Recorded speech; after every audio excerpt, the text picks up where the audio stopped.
Hey everyone. Everybody got me on here? Let's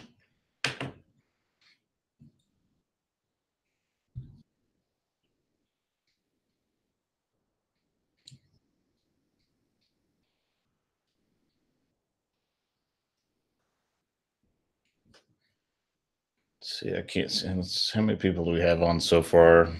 Two, maybe three. Hey, there's Jimmy's tractor. Videos by Al Blue Wolf. Hey guys, how are you?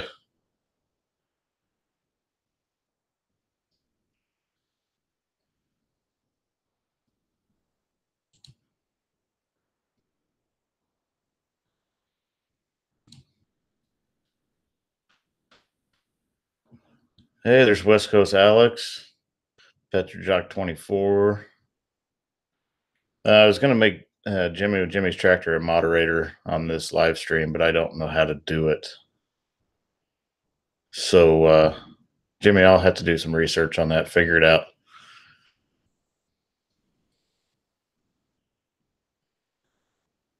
But I said I had a special announcement. So here's my special announcement, and I want to thank everyone for getting me over 1,000. Randy, I don't know if you guys watched my other live stream, but Randy with G4 and I kind of had a little bit of a bet trying to get to 1,000. There was nothing at stakes or nothing at stake. It was just a friendly, hey, I bet I can get there first.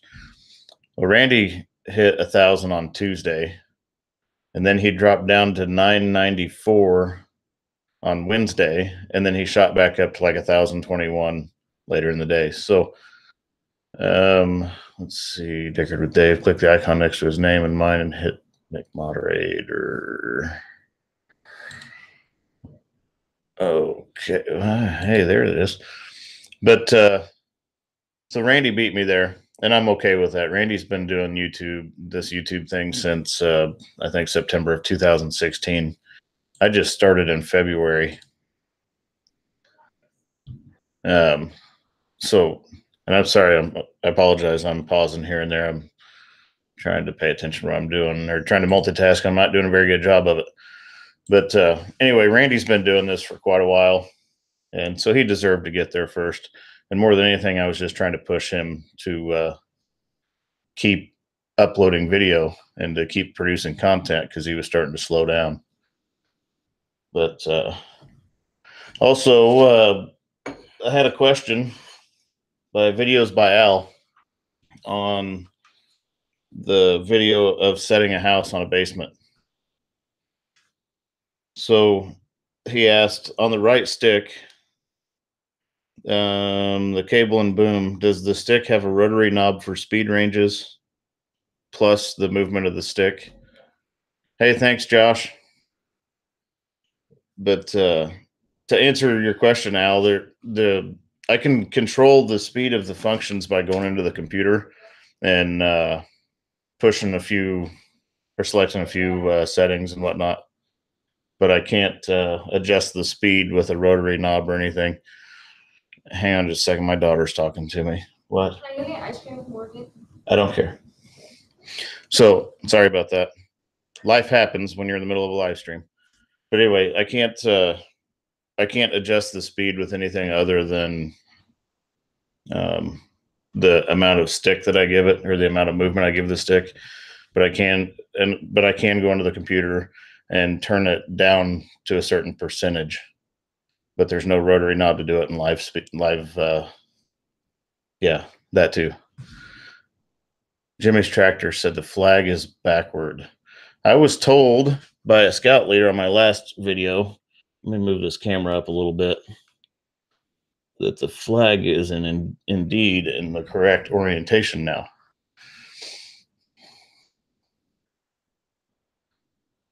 Everybody see the flag all right? I was told the stars are supposed to be on the left side, so you read it like a sentence. Hey, Alex Williamson's Adventures on. How are you doing, Alex?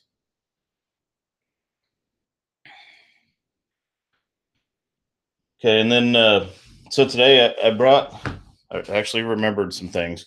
and it's amazing that I did with the kind of week that I had this week. But um, I remember the load charts for the crane, so I've got the load charts with me for the 180G-5, and it will take me a while to find information out of these if you guys ask anything that I have to look up.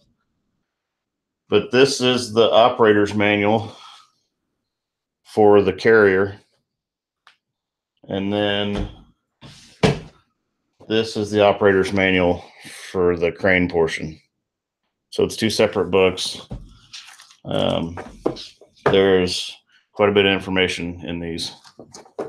But if you guys ask a question I got to dig for, you'll have to chat amongst yourselves. Hey, there's Logger Wade. How you doing? How you doing, Wade? Check this out. So Wade clothed my entire family. And I'm not sure, but I think I think Wade's shirt makes me look better, but I'm not 100% certain. Alex Williamson's adventure said, I do sound pretty tired. Yeah, I had a long week last week. Thursday, we started taking the boom out of our 100-ton crane, and there's going to be a video of it. I didn't record all of it, but at the bottom of the telescope cylinder, between where the cylinder pins to the inside of the boom, I apologize for my dogs, but there's a few little plugs on the sides of the cylinder right in front of the telescope cylinder pins, and one of those plugs started leaking. And the only way to access that plug was to pull the sections of boom out of the base section of boom. So we had to take all 5 sections of boom out.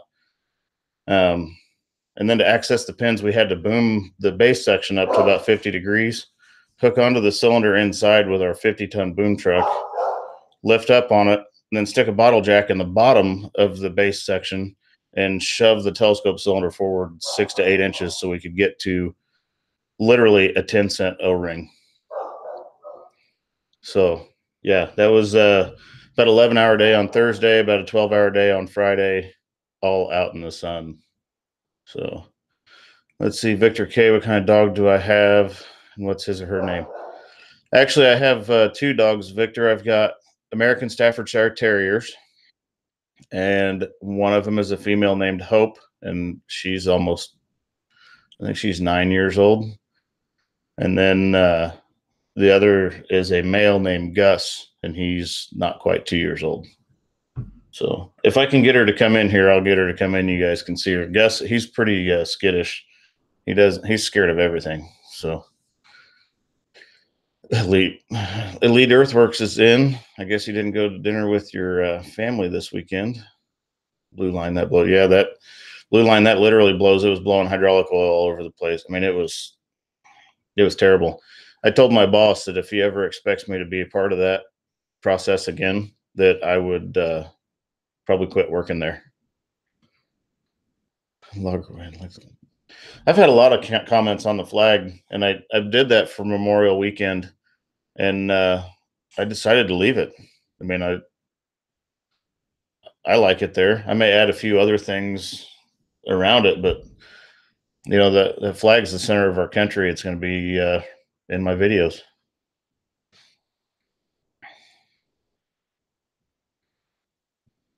Blue Line Landworks. I thought you were the boss. I am not the boss. I do not own our company. I just operate a crane for the company, and I'm also a mechanic. Also, if you noticed, I put a straw in my cup so you guys don't have to listen to my ice bouncing around. I thought that would make things a little better for you guys. Irishman01, hey, thanks for subscribing. I sent a couple magnet mounts down to Chris with Let's Dig, and he threw me at the end of one of his videos, and lo and behold, I've gained 300 subscribers since then. Logger Wade did the same thing. He made a video about me and blew my channel up. And I don't make those magnet mounts and send them out to people just for the sake of getting publicity. And Elite Earthworks, Brandon, he can vouch for that. I think, and Brandon's growing. He's up to about 58 subs now, and you guys need to go check him out. He's a smaller company down in Joplin, Missouri, and he's got a track skid loader and a mini excavator and a single axle dump truck, and he gets it done. So, but he mentioned he wanted one of my mounts, so I whipped one up and sent it to him. He's got 58 subscribers, so I don't want anybody to think the wrong thing about me sending these magnet mounts out. I had actually Randy may have given me some crap about it, but um, I'll send them to whoever can use them to help with their videos. So it's one of those things. I'm one of those people. I will help anybody that's willing to help themselves. Let's see. Amanda Connor asked, since the Tadano is not really a truck, do you have to have a CDL license to drive it? Yes, because it weighs a lot. Two, you have to have a permit to run down the highway, and also it's got air brakes. So CDL is definitely required for that, Amanda. Now, if I didn't have the dolly on the back, I think I could get by with a Class B, since it wouldn't be a combination unit. But with the dolly on the back, I have to have an A. Logger Wade. Hey, Wade, you're a good feller yourself. I hope to make it down there sometime and hang out with you on your pawpaw's place. That looks like a pretty sweet place.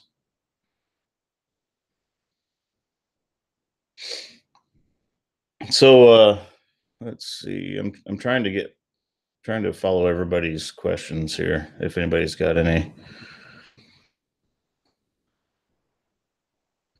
And Alex, I owe you an apology, my friend. West Coast Logging, Alex, I owe you an apology. He called me the other day when I was in the middle of the lake fishing, and we got to talking about the magnet mounts. He made his own with I think like a 95-pound rare earth magnet or something. But we got on the subject of live stream, and he was going to do a live stream at the exact same time I was going to do a live stream. And he said, I'll wait. He said, I'll wait till you get done with yours and let you do yours first. And West Coast Alex, thank you for that. And I need to let you do yours first next time. You've been at this longer, and but I owe you an apology for bumping you out of your spot on this Sunday.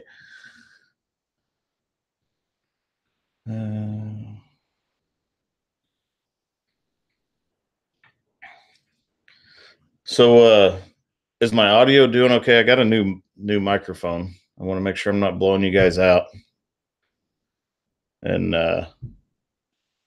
make sure it sounds okay. It looks cool. I'm gonna hold it up here.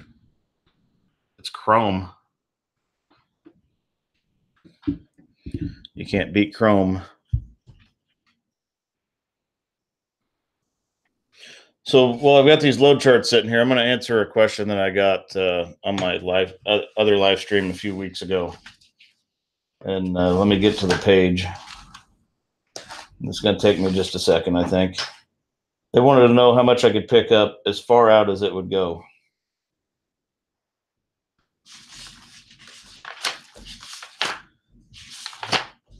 And then I'll show you guys a little bit of how we sit down and figure out how we need to set the crane up. Okay, my max capacity at a 249-foot radius. So that's 249 feet from the center of rotation. My max capacity is 3,300 pounds, and that is before deductions. So when I say before deductions, the capacity in here, and I'll try to hold up where you guys can see all these numbers and all this stuff. And I'm kind of blocking myself out on the screen. But if you look, come on, camera, zoom. Okay, right there's 249-foot radius. Oh, I missed one. Actually, no, it was backwards to me. So right here is the max capacity, and that's in gross. So what that means is that's the total load. That's figuring the weight of the rigging, or that's not figuring the weight of the rigging, not figuring the weight of the pill. Also, well, since the jib has to be installed to make that pick, it doesn't take that. We don't have to deduct that, but yeah. So there's your answer. 3,300 pounds at 249 feet. So that's about 3/4 the length of a football field. Yvonne Johnson, how much does a crane weigh? I would like to put one of your stickers on my pulling tractor. Okay, Yvonne, if you would send me an email to thetopcrane@gmail.com, I will try to get you a sticker sent out. And how much does it weigh? It weighs a lot. It's heavy. We permit for 150,000, and that's without any counterweights on it when we get set up on the job site. And the total counterweight package is 110,000 pounds. So we add 110,000 pounds to that.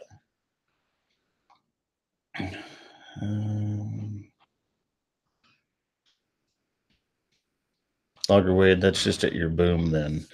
Not sure I understand that one, but okay. Yes, West Coast Alex, you definitely have to know math.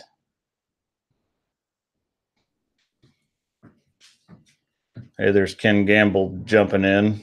Didn't have your mid leaves.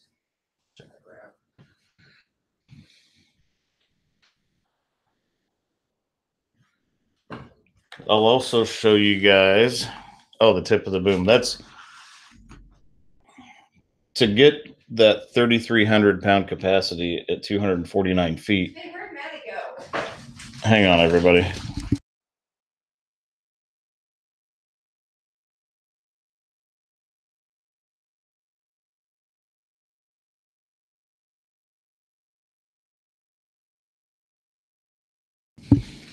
Sorry about that. Just found out that check engine light's on my wife's car, so we'll have to check that out later. But where was I at? Okay, I think I was talking about that max radius again. To get to that max radius, I have to have 186 feet of boom out and 102.4 feet of jib on the end of it. Green Poison, hey, thanks for subscribing and coming in. Where did we buy that? That hat. Oh, this Cummins hat. This came from eBay. When the cable goes up and down, do I have the option to turn the clicking off? Actually, Irishman, the clicking, you kind of ignore it after a while, but it's handy for when I'm doing stuff that's a long ways away or in the blind, because then I can tell that my winch is moving without looking at the winch camera. So I leave it on all the time. And one of my subscribers actually said something about it being annoying in the video. And then once I told him that each click is between a quarter and like a quarter of an inch or an inch in movement, then now he's watching my videos trying to figure out how far up and down I'm moving the block by counting the clicks. Blue Line Landworks. We all know who the boss is. Yep. Jerry Bennett asked, what's the biggest thing I've ever picked up? I picked up the shaft out of a gas turbine generator. Is about 170,000 pounds.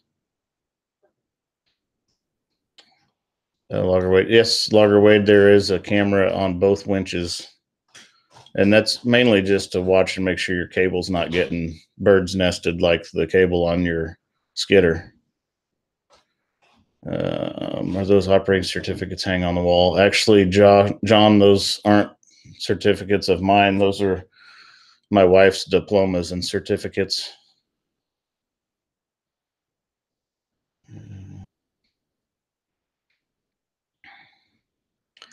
Yes, West Coast log. It definitely does help you find out or tell how fast the cable's moving up and down. Blue Wolf allowable line pulls look interesting. I can get to that. That is going to be.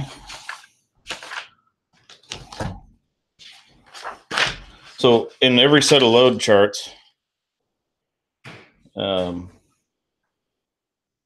And for every crane, there's always D notes. And these are extra, this is extra information that you got to go over to figure out your picks and what your crane can do. But here is this box right here is all of the line pull information. Come on, camera, zoom. See if I get to zoom in on that. And it's having trouble.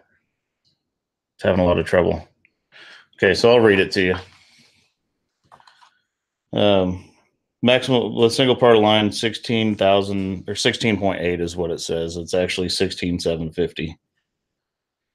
With 12 parts of line, it's 100 and oh no, 371. No, 192,000 with 12 parts of line.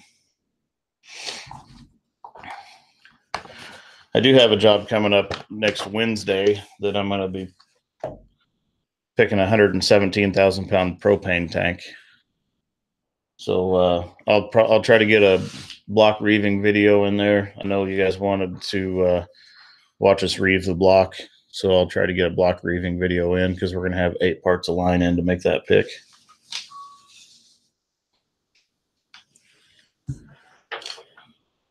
And then the other thing I was going to show, this is our range diagram. And this is what we use to determine where to place the crane. So this is a chart, shows you all of your boom angles, available boom angles, boom lengths, and the radius across the bottom here. And that's feet and meters from the center of the crane. So that gives you an idea of perspective of how tall it actually gets. But we can use this to determine how far away from something we need to sit in order to have enough boom angle and height, like say at the midpoint to clear a building, or where we need to be to get the tip height we need to set the top of a cell tower or whatever. It also shows the different jib offsets, and it'll show where your tip height and your hook height will be.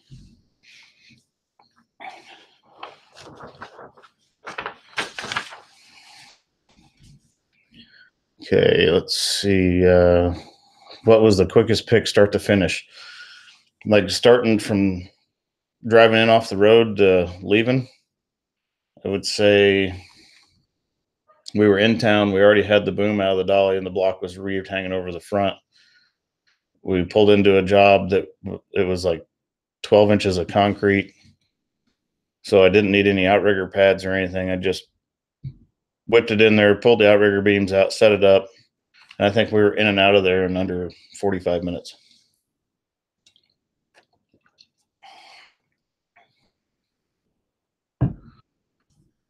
Let's see.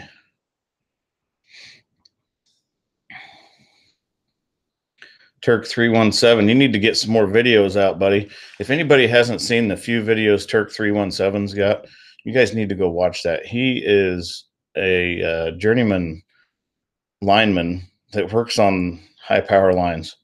So you guys need to go check his stuff out. I just put you in the hot seat too, Turk. You better start getting some more content out there. All right. Yeah, the liability is through the roof on what we do for sure. Have I ever gotten to a job that said, nope, that ain't going to work? I have gotten to a job and we've had to change everything completely around, but I've never walked away from a job. We've always made it work somehow or another.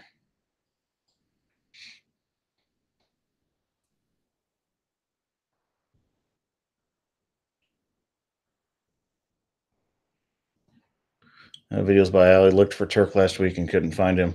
If Dickard with Dave or Jimmy's Tractor could throw a link for Turk 317's channel up there, it'd be great.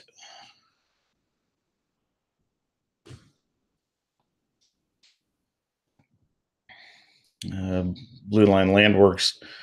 Blue Line Landworks is another one you guys need to check out. He's out, I believe, on the east or out on the west coast, out in Oregon or someplace, and has some crazy good drone footage.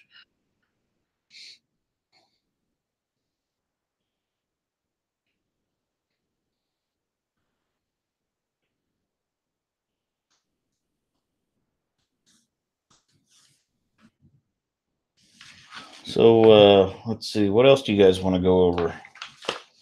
And I got all this information sitting here on my desk. A lot of it would probably bore most people to death because who wants to sit there and look at all of this, really? I mean, this is the complete set of charts for the crane. I don't know how many pages it is. It's not too terrible. But this is a copy of the same thing I've got inside the cab in the upper, except for mine are laminated so they don't get tore up.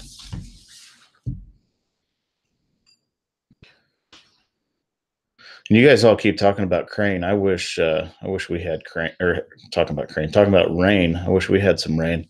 Blue Line Landworks wants to know what the cable size is. It's actually 21.8 millimeter cable. How long was I ground man?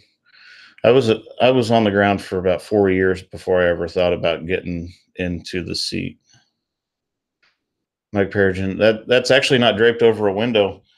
I've got a floor lamp propped up behind it to illuminate it. So it's actually in the corner of the room and stretched across the corner. I got a floor lamp up behind it.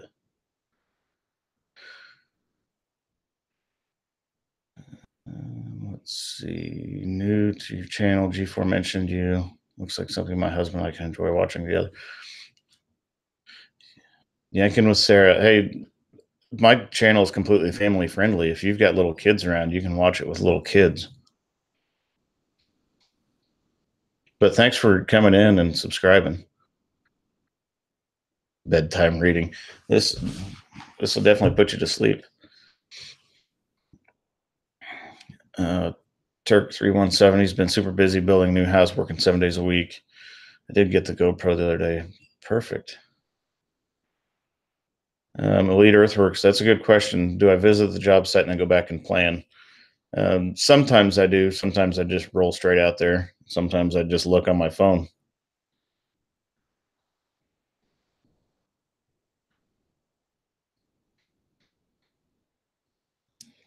Alex Williamson's Adventure asks, is jib added piece by piece or is it one piece and you just have to figure out where you're going to set it? And I've got 42 people watching right now. And I'm gonna put Alex Williamson's, I'm gonna answer his question here in a second, but I'm gonna throw him back out here in the limelight again. Alex Williamson's Adventures is one of my subscribers that is blind.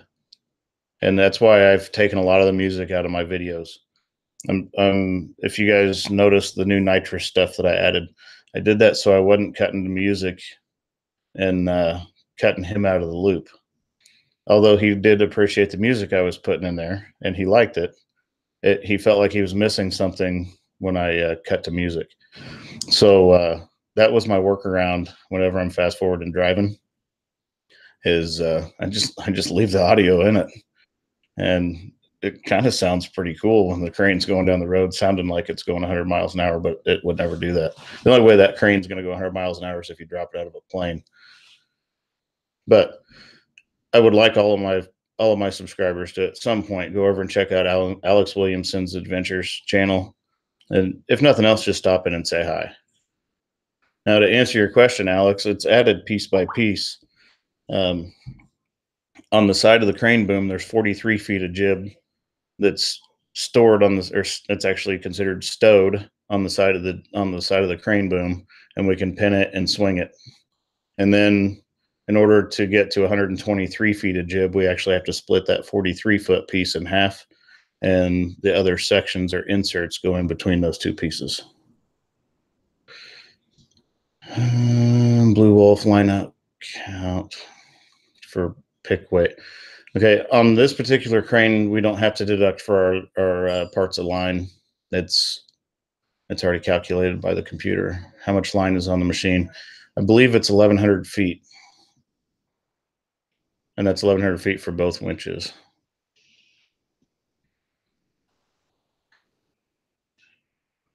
Oh, was I able to get the crane after say the pre? Yeah, we got the crane. We actually drove the crane right out after that precast job, and I was surprised. The trucks almost got stuck, but the crane drove right out, and that was a muddy mess.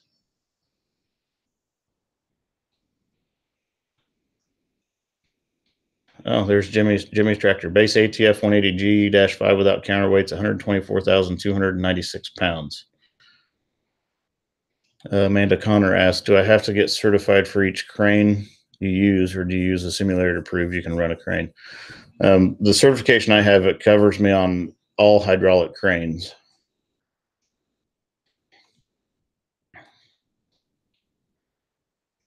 So I didn't get my lattice boom crane certification just because I don't intend to run a lattice boom crane. If we ever buy one, then I'll see about getting that. But lattice boom cranes are kind of a different animal, and that was another question I had by someone in a comment. They wanted to know if it was different, and yes and no. I mean, it's still a crane. You're still booming up and down, and you're cabling up and down and swinging, but a crawler crane or lattice boom crane, if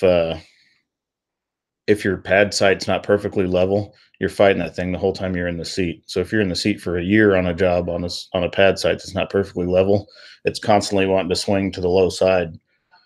With a hydraulic crane, without riggers, I can jump out and push a couple buttons and level it back up again, which I had to do that on the first house video that we did because one of my outriggers shoved the mat into the ground about 3 inches when I was setting the house.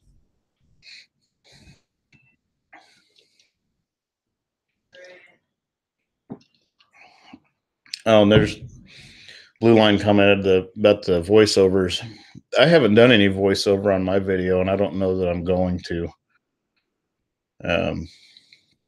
Wade does voiceover on his, and it works out. But on mine, I think I'd rather just listen to that thing humming like it's going 100 miles an hour.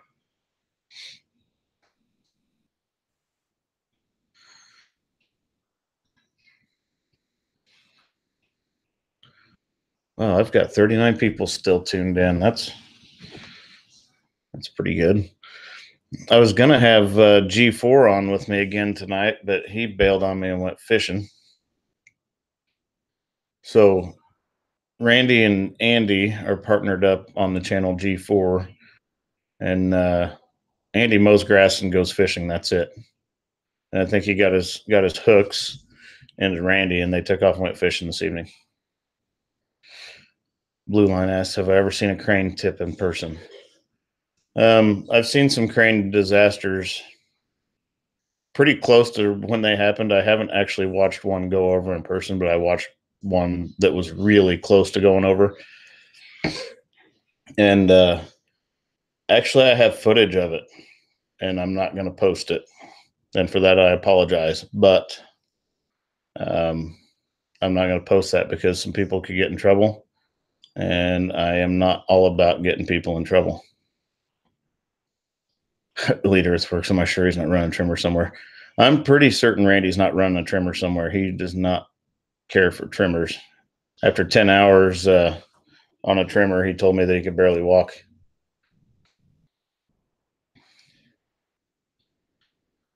Logger Wade, I really liked your videos of when you were reminiscing. That's pretty awesome. You let us into that part of your life. Irishman one, that was crazy. Yeah, that tank job, that was, I don't know about that. I mean, that thing was just a pain from actually, the setup was easy, and pulling the first 2 tanks out was easy, but trying to wiggle that tank out from underneath the building, that was crazy. They had a track skid loader in there first, got it stuck, and then they tracked down there with an excavator. I thought they were going to get it stuck, but nevertheless, we got the job done. No one got hurt, nothing got tore up, and I was happy to be leaving. Not nearly as crazy though as that last cell phone tower I did. That one's got close to 2,000 views, or a little over 2,000 views now, and that was probably the most nervous I've been in a crane.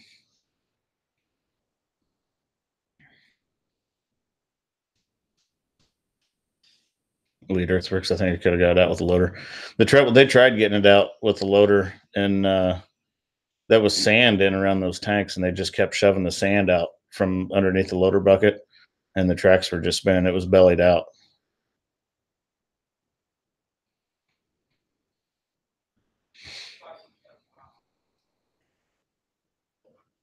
Ken Gamble asked, "Do I think I'll ever do any other type of work?" When I retire, I'm going to take a full time job of fishing. But as far as for a career, I'll probably be in a crane for the duration.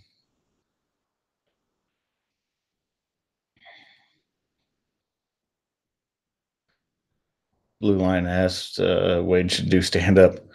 That would be funny. I would pay to see that, Wade. If you do stand up, I will come to one of your shows. Irishman one. That tower topped out at 310 feet. I had 330-foot tip height. So that's an American football field with both end zones.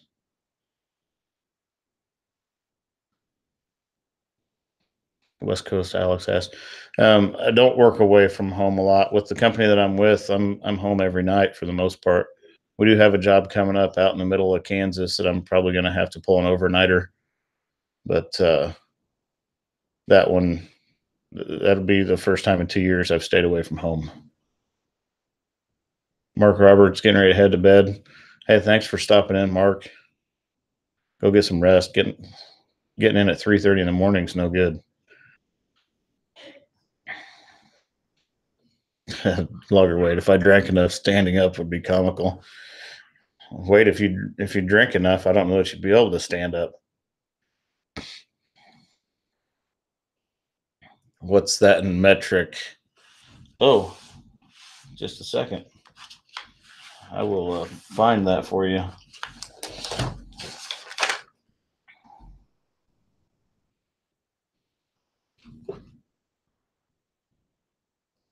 102 meters. Does that sound right? 336 feet, 102 meters, 330 feet, 101 meters.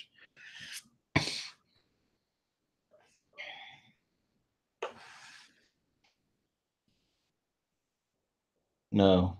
Yeah, that'd be right. 101 meters.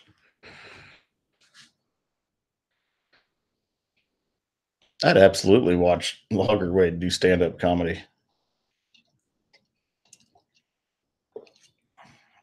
At some point in time, though, I guarantee before the show was over, he'd have his shirt off.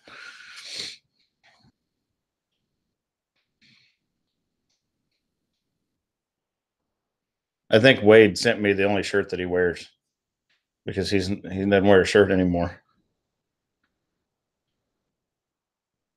Need Stevie as a puppet.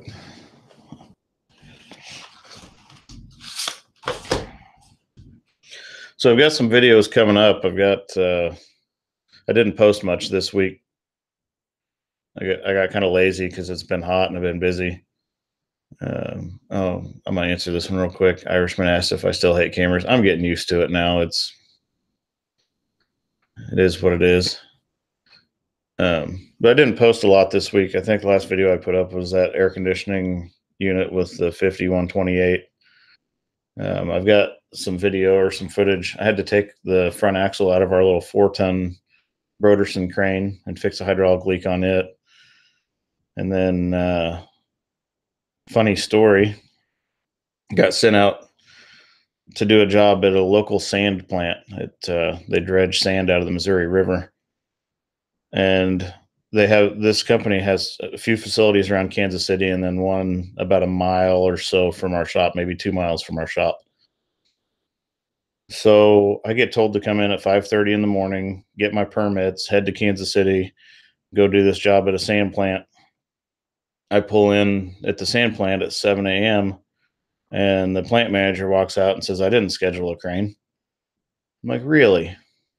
Come to find out, I was supposed to be at the sand plant that was a mile or so from our shop. So I road tripped to Kansas City in that Tadano 180 to turn around and drive back to St. Joe. And luckily we hadn't taken our 100-ton apart yet, and so they dispatched it over to cover that job, so the customer wasn't waiting. But I've got some footage of that if you guys want to see a road trip. I mean, there's that's all it consisted of. And then I've got some footage from taking that boom apart on the 100-ton. Let's see, Mark Robert, first time you checked my channel. What part of the country? I am in Northwest Missouri. I'm an hour north of Kansas City. Brad Herman, hello from Iowa. Love your videos. Thanks, Brad. Lead Earthworks. Yeah, I actually talked to a Lead Earthworks on the phone that day when I got sent to Kansas City and back to St. Joe without ever getting the boom out of the rack.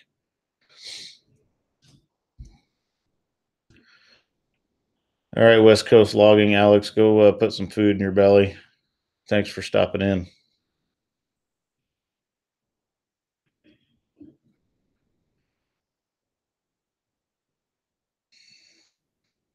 Be tater done with Steve the Terror. That's funny.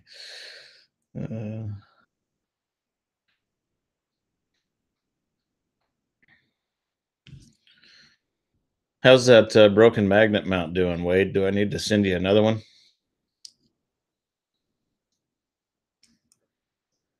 Are you still able to use it?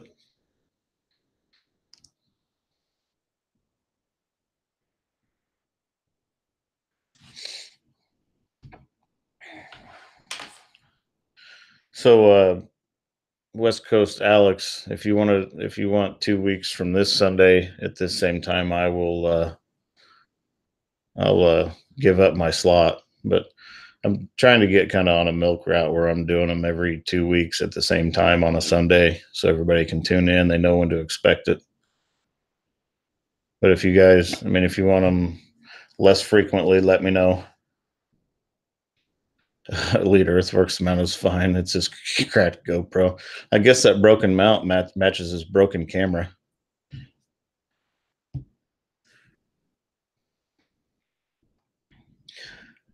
Blue Line asked if they. What's this Paul Bunyan event thing everybody keeps talking about? Fill me in on that one. Because I was asked if I was going to be there, and I'm like, I don't swing an axe or run a chainsaw, but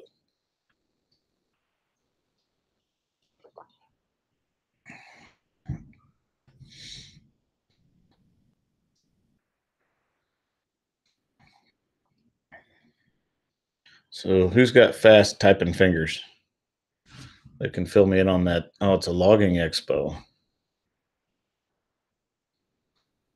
Oh, I should have set one of those golf carts on the roof. Trust me, with the way they were zipping around through, they're not paying attention to anything. I would have liked to have set all those golf carts on the roof.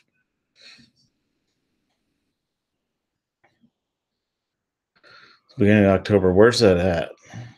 Alex Williamson's Adventures. Yes, I have operated a telehandler actually on a few wind farms. That's what I did, was just telehandler operator.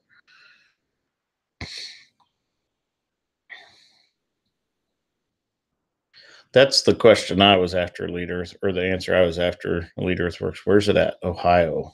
Where? Ooh. And you said it's in October. Hey, Wade, can you email me some info on that? To the top crane at gmail.com.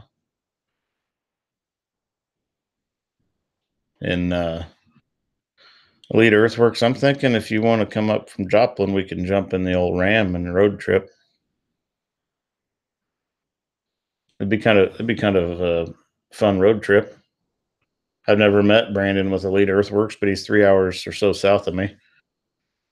Best way to get to know someone is be stuck with them in a car for about 10 hours.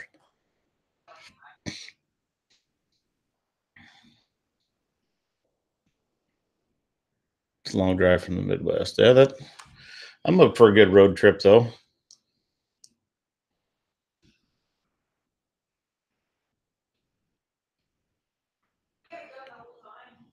Yeah, Blue Wolf. I've been involved in the construction of 3 wind farms.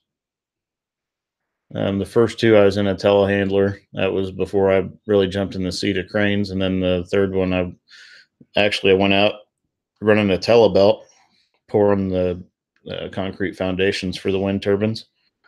And running a telebelt pouring concrete's a terrible job.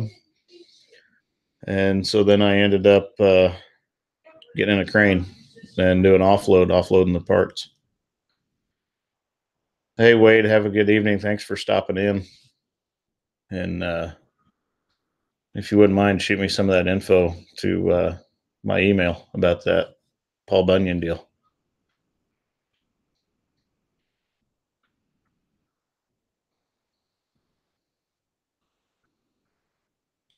Dicker with Dave. Hey, guys, don't got to get in a plane and need your passport not to go to Ohio. Mark Robert, ohioforest.org. So if I go to that ohioforest.org, will that bring up the info?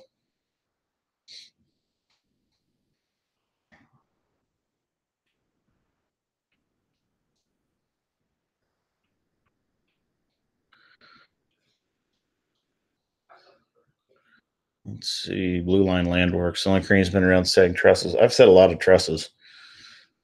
And I set some on that modular house. That last one I did, and the wind came out of nowhere and spun those gable ends pretty hard.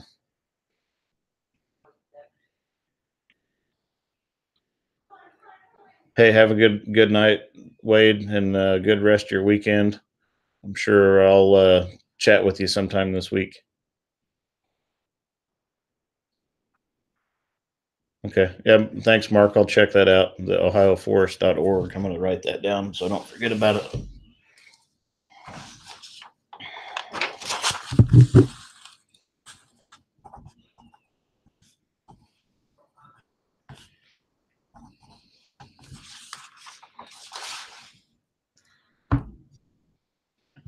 I know what'll happen is I'll schedule myself to go to that deal out there in Ohio, and then they'll end up stuffing a bunch of crane work down my neck, and I won't be able to get away. Lead Earthworks just set all the trusses at once. That's a good thing about that big crane is I could set a whole house full of trusses at once if they wanted them up there.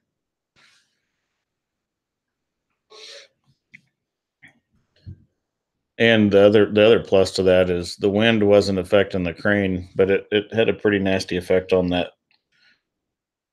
one pick with the gable ends that were already sheeted.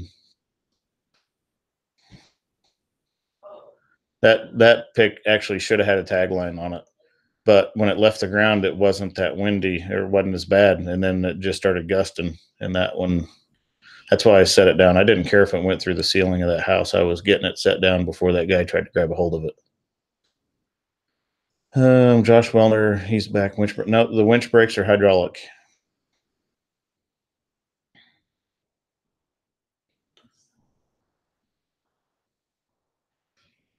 Alex Williamson's got 3 telehandlers in his fleet. Alex has got a whole fleet of equipment, dozers, cranes, telehandlers, evidently. Lead Earthworks, it was like a cut. Yeah, that was terrible. But no one got hurt. Nothing got tore up. That's going to be the coldest house in Iowa, though, if they don't put some more cellulose in the attic, because it looked like it was snowing by the time they got to the top of that thing buttoned up. Dustin Finley, 90%, 99% of what he does is set trusses. And Dustin, correct me if I'm wrong, but aren't you the one that also runs a 5128 with dual steer axles?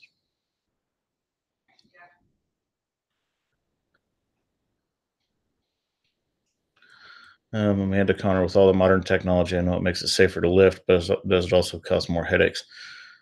Amanda, sometimes it does cause headaches. Prime example is that Tadano last year, it went into D-rate because of an air hose leak, and we had to fly a person in from Houston to get it out of D-rate and postpone our job by a day. So yeah, the modern technology helps, but it's also a hindrance at times. Mostly it's the emissions stuff that gives us fits. Blue Wolf Unimog's rule. I want to see some pictures of your Unimog, Blue Wolf. Blue Line Landworks has got to take off. Hey, thanks for stopping in, Blue Line. Again, everybody go check out his drone footage. It is awesome. So much to the So much so that he's almost convinced me to go buy a drone. Jimmy's tractor hydraulic brakes like wet disc or limiting flow. Actually, no air brakes. They're linear air chambers and with wedges on the end and almost a standard brake lining that's just massive inside of a brake drum. Is there another crane or brand that you either want to run or have? I've run almost every brand of crane, and I mean they all have their own little quirks, but I'm pretty partial to that Tadano. Their service is pretty amazing. You can call Houston and get someone on the phone. I've got cell phone numbers for a lot of the service techs, and so the Tadano's been pretty good to us. Dustin Finley, no sir. I apologize again about my dogs. Okay, I've got a subscriber that runs a 5128 Manitex. He commented on my my AC unit video. So let's see, Mark Robert. Hey, go get some rest, Mark. Thanks for stopping in and subscribing. Dustin's got a 15-ton boom truck. You can still do a lot of work with a 15-ton boom truck. And then Petrojock just asked, who drove that big girl up from Houston? Actually, we bought it from a company in Canada. And I'm not sure where in Canada, but someone had to drive it from Canada to Missouri.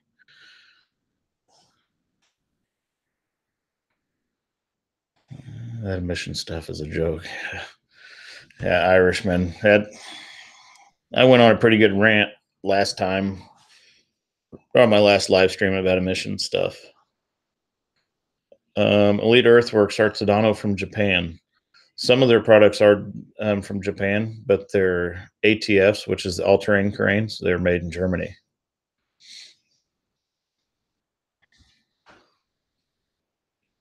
Blue Wolf's got to go find food. Hey, thanks for stopping in, Blue Wolf. Dickered with Dave. Oh, Canada.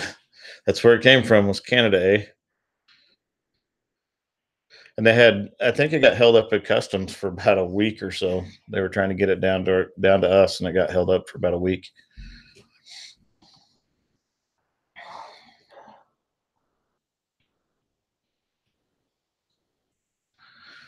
So Tadano is a fairly global company. Well, okay, let me rephrase. They are a global company. They've got a manufacturing plant. I think they bought Mantis Crane, which is a hydraulic crawling crane or crawler crane, and I think those are stateside.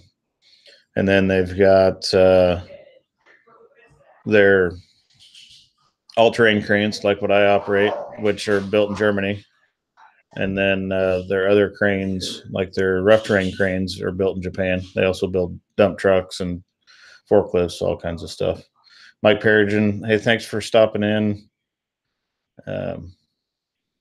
And thanks for telling me to have a safe week. I don't know what we got planned this week other than that 117,000 pound propane tank, but there will be a video on that, and that's going to be a road trip. It's going to be about 3.5 hours one way. Josh Wellner asked how many drive wheels. So there's 10 big tires on the carrier. 8 of those can pull. When it's going down the road on hard ground, it's just the front 2. And then I can lock in axles from there, and then I can actually lock them all in, make it a full 8-wheel drive. And I don't know what my dogs are wound up about, but any more of that, and I'm probably gonna have to go investigate. But it's 8-wheel drive, 10-wheel steer.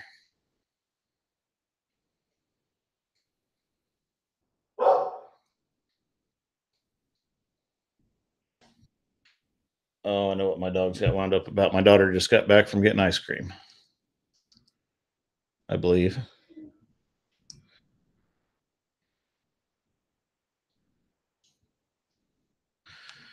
Yeah, that video, that propane tank, it'll probably be 10 days or so from Wednesday. I'm about 10 days behind on my footage. So the next video that comes up, well, it's about 10 days old. James, a new subscriber from Let's Dig. Hey, thanks for coming in, James. Um, Let's see, Dustin Finley. I notice you usually throttle up pretty good, even on small movements. Is that something I should do? I let mine idle quite a bit. Here's the thing with equipment, Dustin. Most of it is designed to run at full pump volume, and you feather your movement with your controls. But every machine's different, so I don't know what boom truck you're running. I don't know what pump size is on it, but you might try running it at full throttle or close, and just see how it reacts. Just know that whatever movements you were doing with your controls before are probably going to be sped up a little bit with full pump volume. But like skid loaders, backhoes, excavators, cranes, most all that stuff is engineered to operate most efficiently with full pump volume.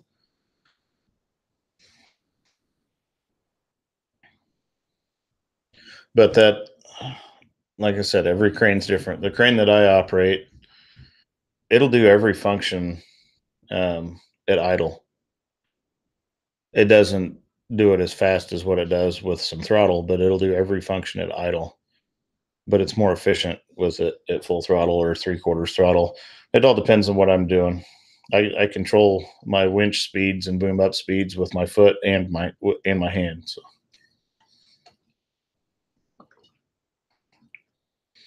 Jimmy's tractor, he say likes variable piston pumps. That's actually what the pumps are in the Tadano, are variable piston pumps.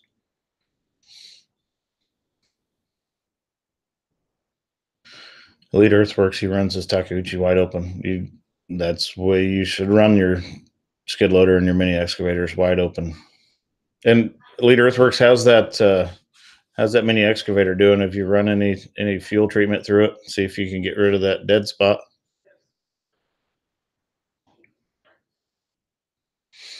Terex 2863.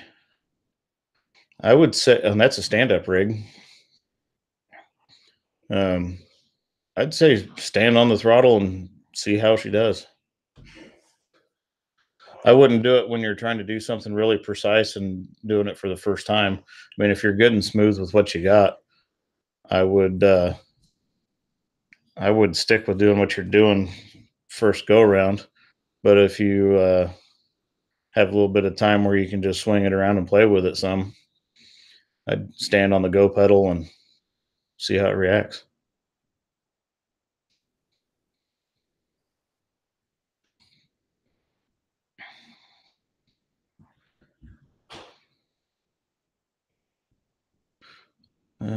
Yeah, seems to be running much better. I have to use it Wednesday through Friday, so we'll see. Um, yeah, if it doesn't snap out of it, shoot me a call while it's doing it, or see if you can get some footage of the exhaust. I'd like to know. You said that it was kind of puffing a little bit of smoke here and there. I'd like to see that. Also, if it sounds like it's giving you a misfire here and there, there's a little trick you can do to see which cylinder's not firing um, with the other ones. If you can get to your exhaust manifold, if you have a temp gun, you can shoot the temperature at the exhaust manifold ports on the side of the cylinder head, or basically where the exhaust manifold divides on the cylinder head. And your cooler cylinder or your cooler exhaust port will be the one that's not firing all the time. So say you've got a three cylinder. Say your front two and your front one and your back cylinder are running at 700 degrees at the exhaust manifold, and your middle one's at 350, then your middle one's not firing right. If you don't have a temp gun, you can actually spit on your finger, spit on the exhaust manifold, and watch it. You can tell a temperature difference just with a little bit of spit.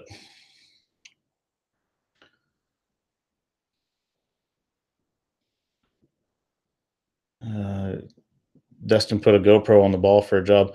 I've got a video on mine where I put it on the hook and ran it 183 feet up. That was one of my first few videos. I think maybe the second or third one. I think it was called "Ride to the Top of the Crane" or something.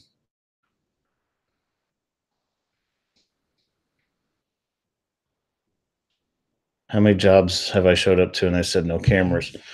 I've had a few. And I've got a pretty good workaround for that. And what I do is I just point the camera at the boom in the sky, and I don't get any footage of their facility. But we do have a few that don't want any cameras on their premises, which I get it. I mean, there's companies that have proprietary processes in place, and then there's also companies that they just don't want any footage out there. But for the most part, I've had really good reception on it. They People like to go back and rewatch what we were doing.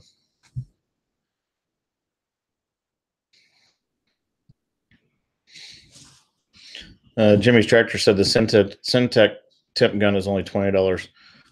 Brandon, I would pick one of those up and keep it in your truck for $20. That's a steal, and a temp gun can give you a lot of information. Ricky Bobby 78. Good evening. Hey, good evening to you, Ricky Bobby.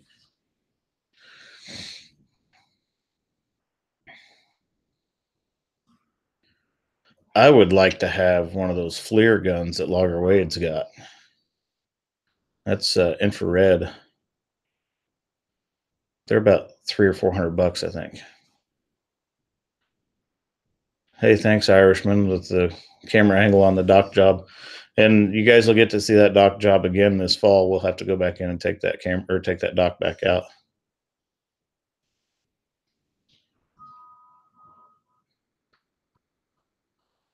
That was just one of those things. The whole camera angles that I've come up with as far as putting on the end of the crane. Some Me and some friends were just sitting around talking about, man, that it'd be cool if we could see from the top down. Like, wait a minute, we can do that. We just got to put a camera up there. So that's kind of how that came about. And then the YouTube channel was Randy with G4 Outdoors prodding me, telling me I need to start a YouTube channel. So here I am. And Randy actually came up with the name of my channel. He said, since you're running a camera to the top of the crane, why don't you call it To the Top Crane? Like, perfect. So there it is.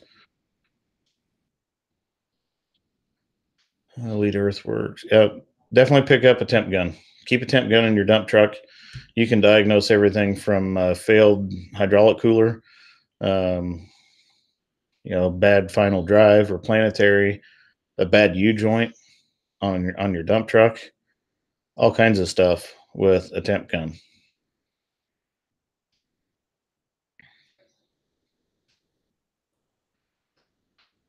Josh Wellner, does that help you? The cam on the boom. It doesn't help me. I don't use the cameras on the boom for operating. I can connect this to the camera on the end of the boom, but the Bluetooth connection only makes it about 125 or 130 feet, and it's got a little bit of a delay, a little bit of a lag, and with crane work, a lot of times we're doing stuff that's so precise that we can't have any lag. So I don't even like using cell phones for talking to someone that's that's flagging me. I'd rather use hand signals. Hand signals are first choice if I can't see what's going on, and then radio communication is second choice, and cell phones are third. When I'm doing a blind pick or critical lift, who does the rigging? Someone for your company or the company that hired you, and do you always trust them? Okay, Amanda. Let's see. When I'm doing a blind pick or a critical lift, it depends. We're a crane rental company, but we also are a construction company. So we do a lot of our own rigging. And then I've also, I mean, I would call one of those houses a critical lift, not necessarily critical for the crane, but pretty critical for the house. And I leave that rigging up to the house setting crew. Um, do I always trust them? No. I trust the guys that I work with because I see the rigging that they do every day. But when we roll into we roll into a job for a company and I've never worked with that crew, I will double check their rigging. And if it's not right, I'll make them change it. And if it's still not right, I'll make them change it again. And I'll make them change it until it is right.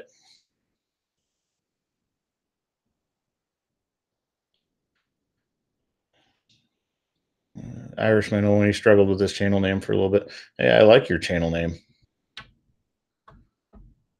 My wife doesn't like the name of my channel. She and my daughter think it's stupid. Let's see, my camera magnets have gone down.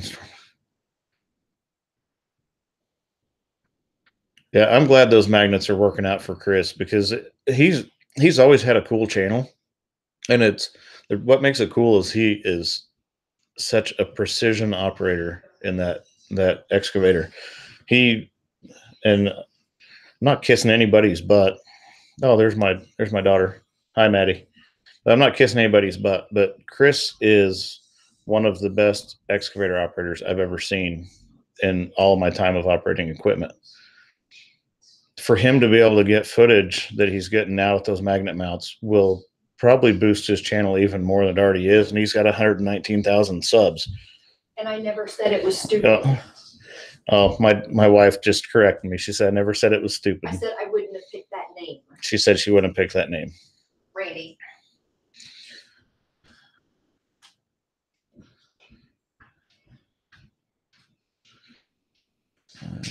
Let's see. Alex Williamson's venture. He started his YouTube channel because he got tired of people telling him I can't do this and can't do that because of my disability.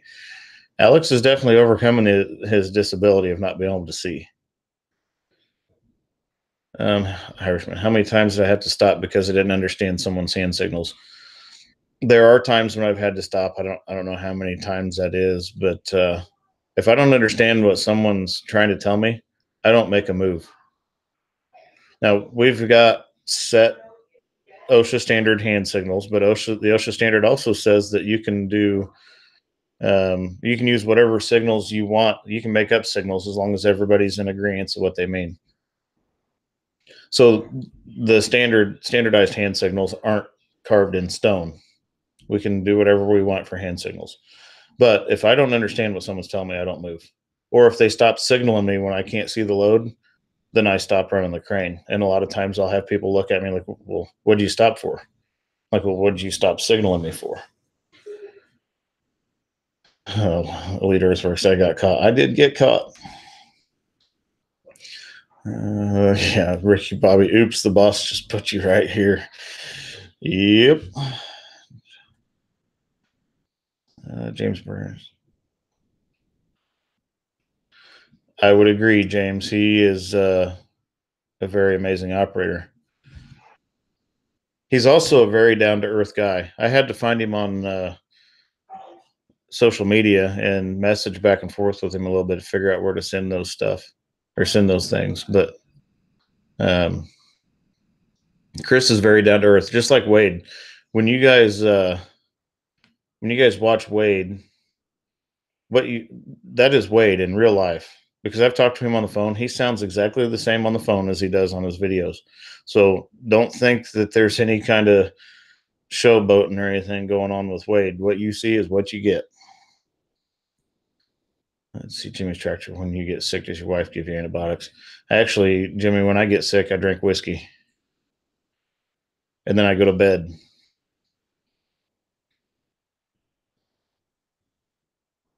It was funny when the guy wants to arm wrestle. That was the only thing I could come up with. I thought he wanted to arm wrestle me, but I've gotten some signals that they look like gang signs. I mean, it was terrible.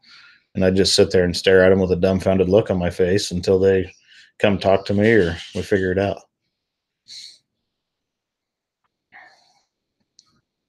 Ricky Bobby, whiskey for the win until the next morning.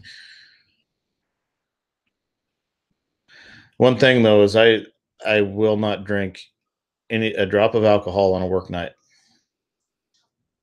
And I made that rule for myself when I got my crane certification.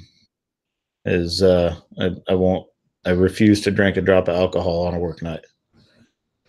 And since I have to work tomorrow, the only thing in this cup is Coke and ice.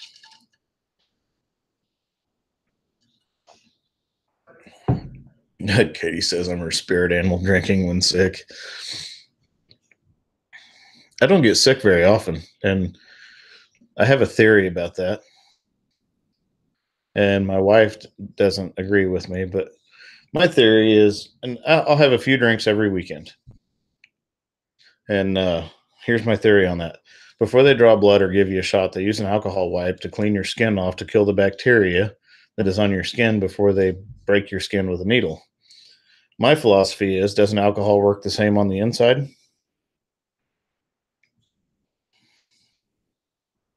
Ricky Bobby, over here in England, you wouldn't dare drink if operating any machine on site. Many test you even if remotely suspicious. Yeah, my thought process on the drinking the night before working is, God forbid I have an accident or something happens and I end up in court and they have drawn blood to determine if I was under the influence anything, even if there was a just almost an immeasurable amount in my system, that's still enough for prosecution. So I just don't do it. I don't take the risk. It's not worth it. Wayne Tharp, how are you doing, Wayne? We do some tree work, and I don't like trees, but Mike Wells. Everybody say hi to Mike Wells. He's in a lot of my videos. He's been a longtime friend of mine, and he goes out with me quite a bit with the big crane. He was in the last house video. I think he was in some of that video. But Colin will go fishing. I'd go fishing right now, but it's pretty warm. By the way, Mike, your fish finder is in my truck.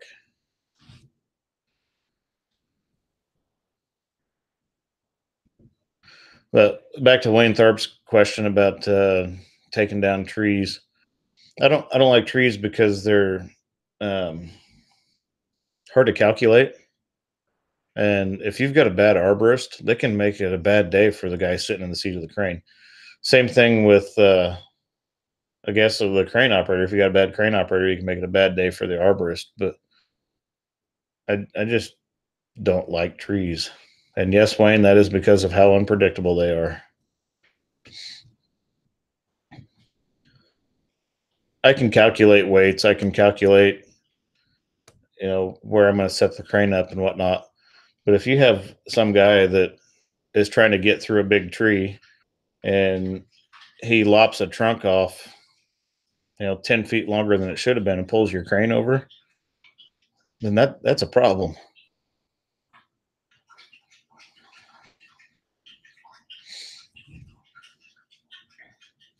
Dustin Finley, arborist always give me a shock load. Shock loads are bad for cranes.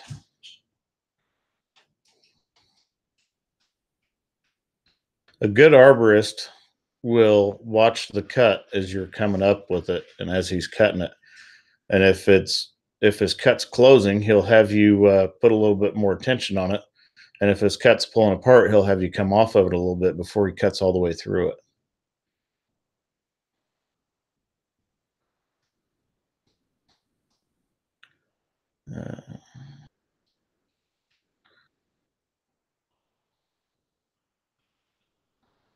Alex Williamson, which Chris are you referring to? You talking about Chris with Let's Dig?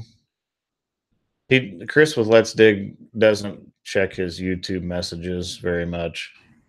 He's just not on. I mean, he goes on YouTube and posts a video and watches one or two because he's a busy guy, and then jumps back off.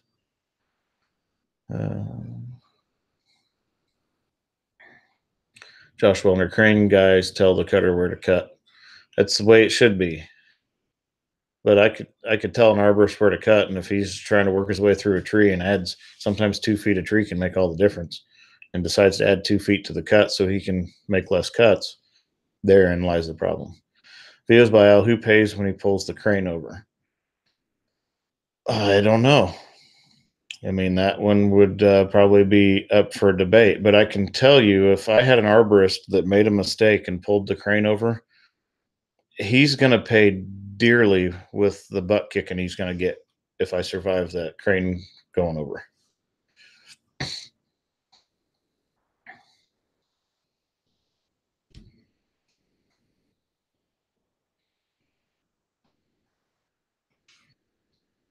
I just noticed it looked like the lighting in the room is kind of dark in here. Is that better? Well, you can see I got some sun working on that 100-ton crane outside.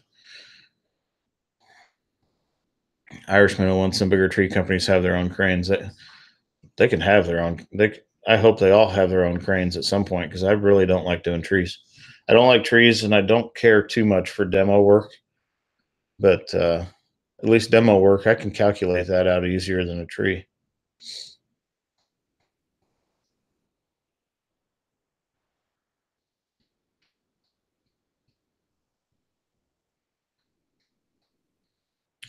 I agree, Wayne. Arborist is exhausting work, and they'll take a risk as the day goes on just to get out of the tree.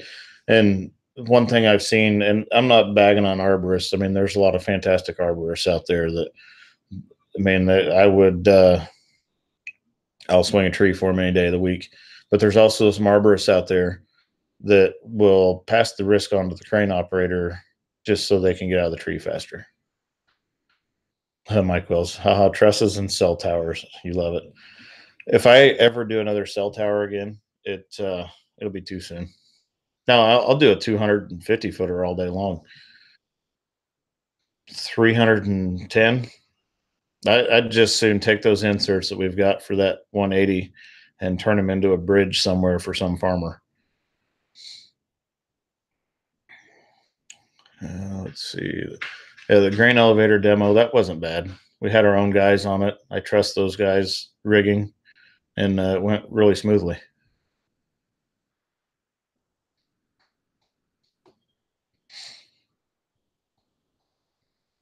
Turk 317. Unfortunately, I work with some guys that are better at tearing stuff up than they are putting it back. Turk 317. I'd like to land some of those cell towers. Looks like fun. Turk, you can have them. You can have those cell phone towers. Ricky Bobby, do I own my own company? I do not own my own company. I work for, hey, Ken's got to take off. Ken, thanks for stopping in. But no, I work for a company. The only company I own is my YouTube channel, I guess, and it's not really a company.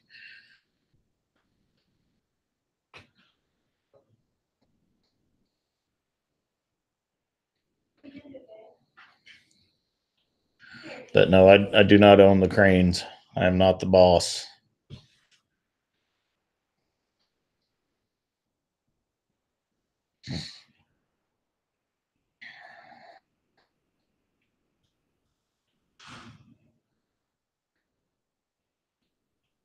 And Jimmy's tractor 310 feet is easy with a helicopter.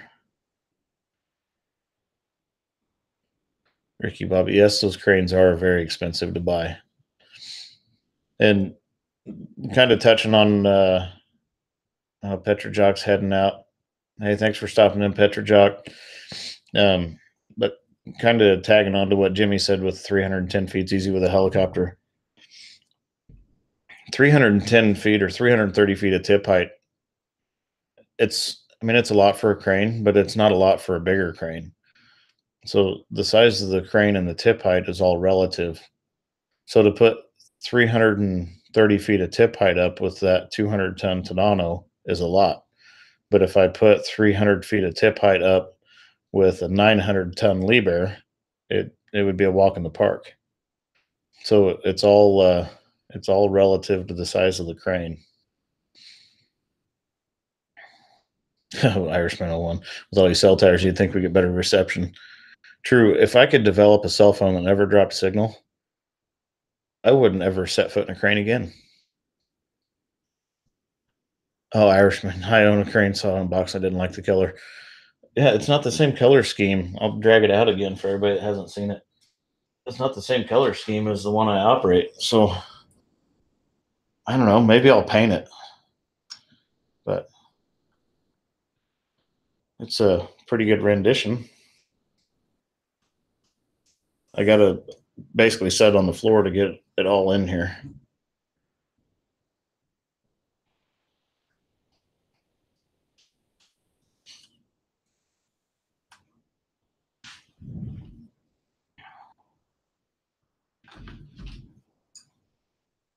I did figure out too, on that little crane saw on my desk, if I've got it boomed down to a certain point and then take one of the counterweights off, it'll tip over.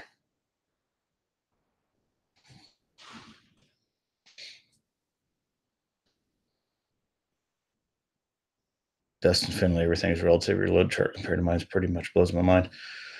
Yeah, it is. I mean, it is all relative to the size of the crane.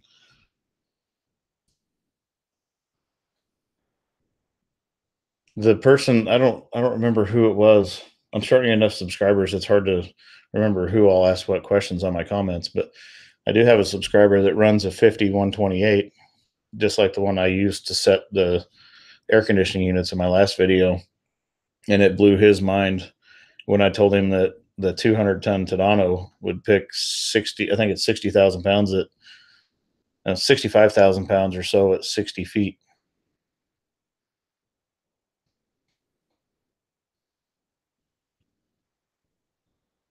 And Jimmy's tractor 630 feet with a 1,200 ton. And I mean, if that's the max tip height on a 1,200 ton, that's still going to be a handful. I mean, it's relative to the size of the crane.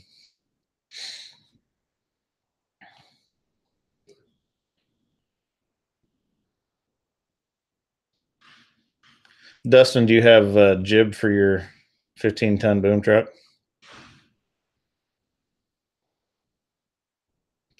Amanda Connor, ever arrived to a job with not enough reach because of bad measurement? Amanda, not yet, but close.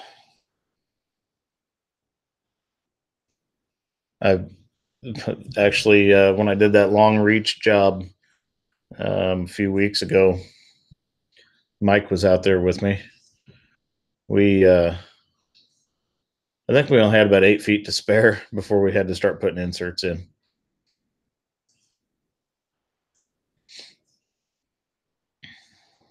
Irishman 01 wanted to get one of those Manitowoc 18,000.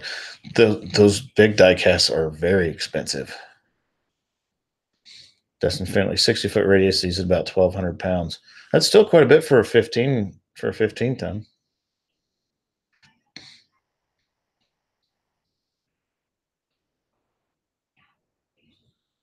And I mean that, Dustin, don't be upset that you're just running a 15 and there's a 200 on my channel. I mean, a crane is a crane is a crane. The same risks are still involved. If you take like our 410 Broderson and you make a pick that's 7,900 pounds, it's still a lot of responsibility, and it's still a crane. Same rules apply. Non-telescopic jib, 85-foot total boom. Yeah, and that on a 15-ton boom truck, 85 feet of boom is a fly rod. Turk 317 is our work based off hourly bid work. It's both. It depends on the job. Irishman 01 ever show up on a job? Yes, I have been on a job where okay, I got to back up on a comment or a question I had earlier. I have had one job where I showed up and I couldn't do it because of power lines. So we had to bring in a different machine to pick it. Fortunately, we also own the machine that we brought in to pick it. We have a machine called a Versa lift, which is kind of like a forklift. Actually, we have two of them. That's kind of like a forklift that you can put a boom on the top of it or forks on it, however you want to utilize it. And then it's got the chassis extends, so your counterweights extend out further from the front tires. So our biggest one will pick up 40,000 pounds collapsed and 60,000 pounds with the chassis extended. So we used it. Yes, Turk. I'm paid hourly, but our company does bid jobs sometimes. Sometimes we do them time and material, and then sometimes we just give an hourly rate.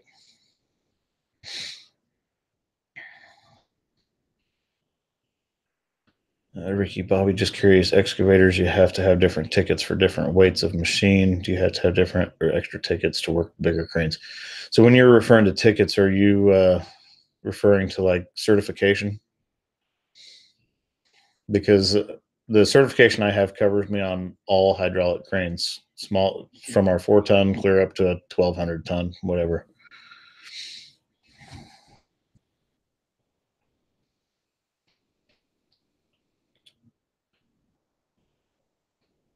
Josh Wellner, Turk 317's in your next video. I'm waiting on Turk's next video too. Okay, yeah, Ricky Bobby 78. Now, there are some cities that have a city specific crane certification. New York City is one of them. I think Chicago is one of them. A lot of the bigger cities, they uh, they make you get a city specific crane certification.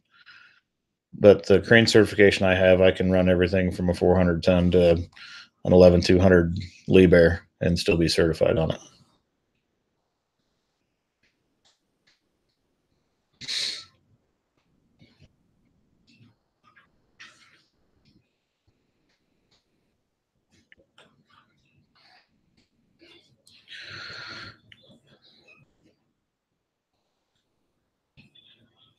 Turk, if you could just strap a GoPro Hero 5 Session to your hard hat and just wear it all day, that would be some cool footage.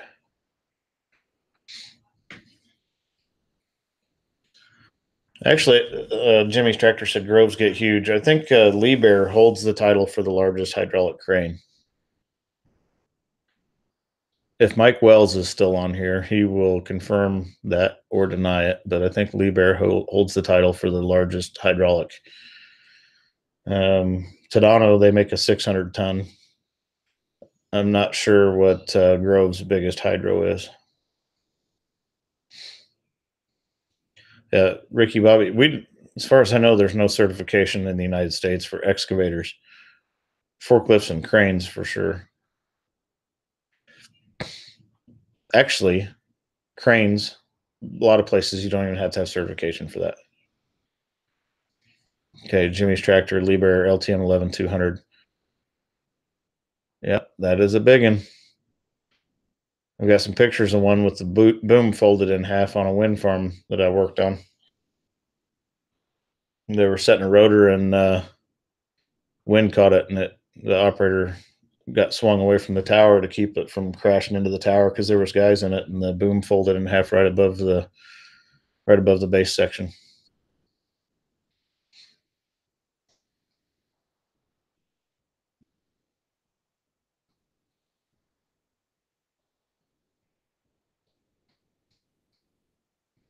And I'm glad I wasn't in the seat of that one.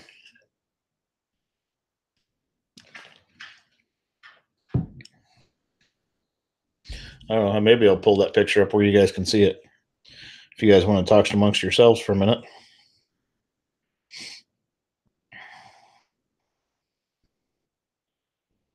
Mm-hmm. I know it's in here somewhere.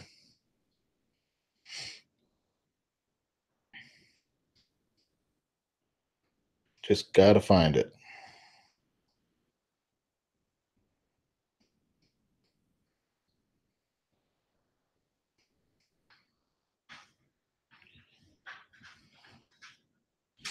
Okay, let's see.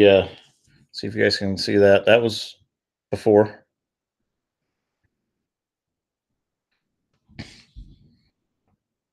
And then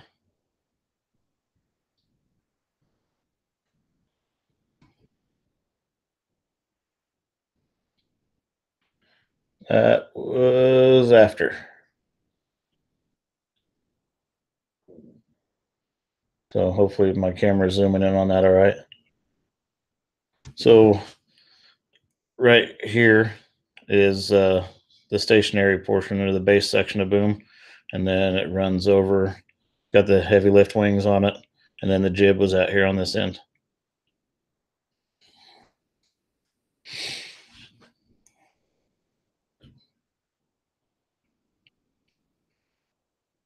Here's another before picture. I don't know how well you guys are picking that up.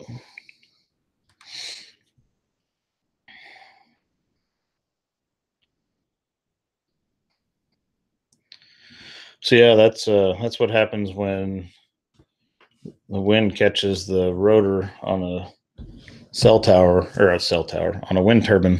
I don't know why I got cell tower on my head. Probably because that was the last picture on my phone that I saw. But that's what happens when the wind catches it.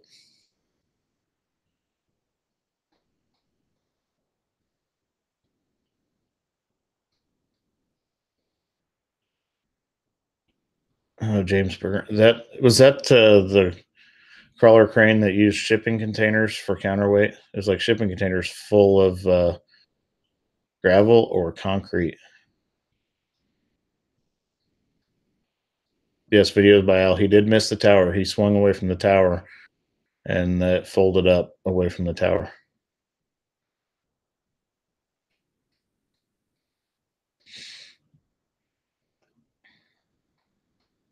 Hey, Ricky Bobby, buy cakes. Yeah, he definitely needs a cake shop. Amanda Connor ever had miscalculation of weight due to ice buildup? No, typically if it's icy weather, we're not operating. Um, I have had some picks that I was making that were kind of stuck to the ground from ice, and typically that ice lets go pretty easy.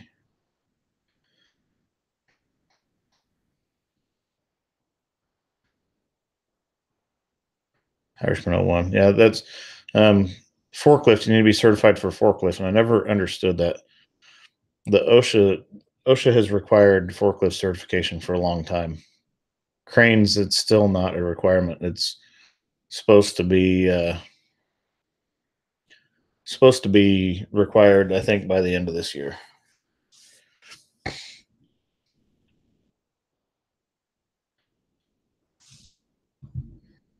But on that cell phone tower job that I did when I got earlier in the video, I talked about. Now Josh is heading out. Hey, thanks for stopping in, Josh Wellner. But earlier in that cell phone tower job, I talked about having 43 feet of jib on the 197 foot of main, and I got hit with that 44-mile-an-hour wind. The first image that popped into my head was that 11-200 that the boom was folded up on.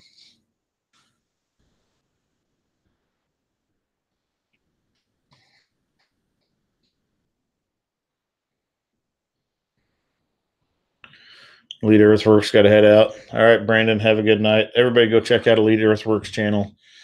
I don't know how many subs you up to, Brandon, before you jump out of here. Last I checked, I think you were at 58. Jimmy's Tractor says he likes the Ohio way, puts the choice up to the one that pays. I'm kind of in disagreement on that part of it. I think in order for someone to put their butt in the seat of a crane, they better have some serious knowledge. And in order to ensure someone has serious knowledge, is to make them pass a test. There is way too much at risk with a crane, especially one of any size.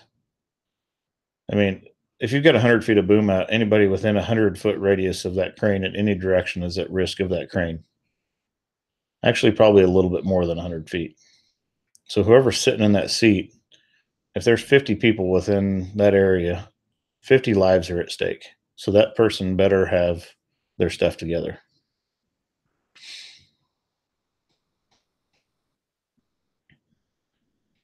All right, Elites at up to 59 had 45 Friday afternoon. So yeah, good job. Keep growing. Keep consistently putting out content. I try for 2 a week minimum.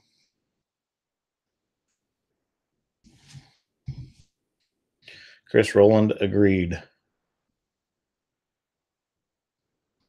Too many people hop on forklifts think they can drive them. I mean, there's videos of people driving off loading docks with a forklift. I mean, training and testing is a necessary thing.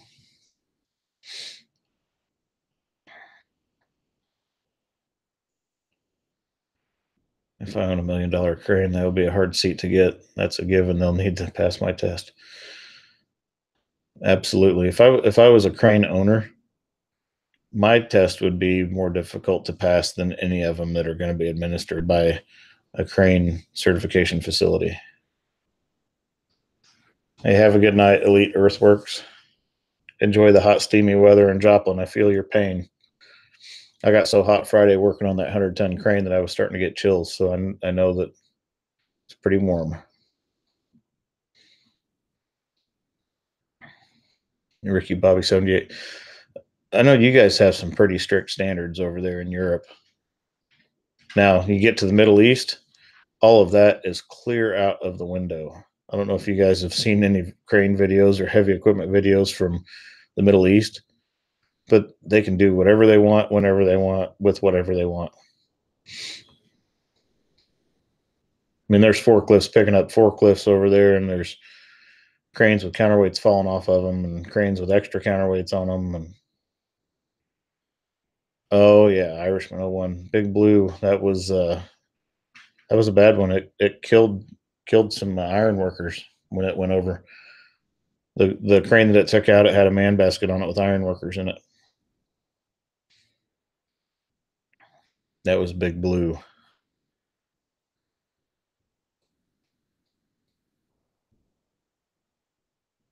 Middle East, what happened when you have too much money? Yeah, they have zero safety standards over there when it comes to heavy equipment in the Middle East. It blows my mind, some of the stuff I see.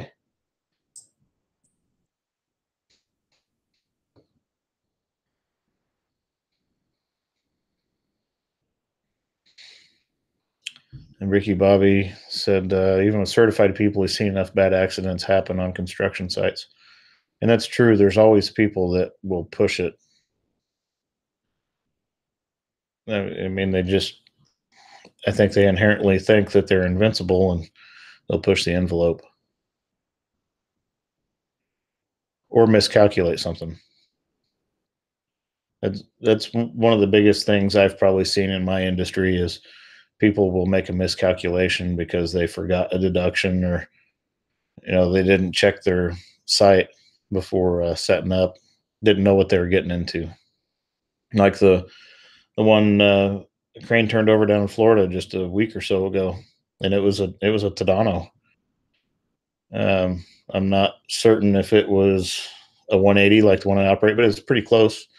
And the outriggers punched through the ground. So two things I immediately noticed on that, and I'm not going to call anybody out on it. That I'm not doing an investigation or any of that, but it didn't look like they had any crane pads or crane mats down.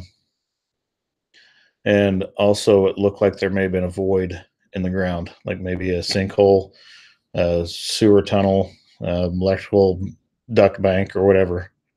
But something happened where the outriggers punched through the ground on one side, and the crane fell on some houses. Yeah, normally I'm being pushed by bosses and forget to check just one thing or miss one thing. That's true story. Using people's counterweight on the tilt slab. Yeah, I watched that video too. That's no good. So my general reply to someone that's trying to push me is I tell them I work in three speeds: slow, slower, and stop. And the more crap they give me, the closer to stop I get. Amanda Connor, building a road directly across the street from my house all day long, while driving piles with a lattice crane. Oh, pile driving is terrible. And just listening to that all day long is terrible. Jimmy's tractor, usually a miscalculation doesn't feel right. And I've actually had that feeling in the crane, and I will immediately stop doing what I'm doing and go back and double check everything. Like I'd set the crane up, I'd get in there, get going, and as I'm booming up out of the rack, think, did I do that or did I miss something? And I'll immediately stop and go back and double check all of my work up to that point. Fortunately, and I'm not bragging, but fortunately, I haven't ever found something that I missed. It's just I had the feeling that, hey, I need to go check it.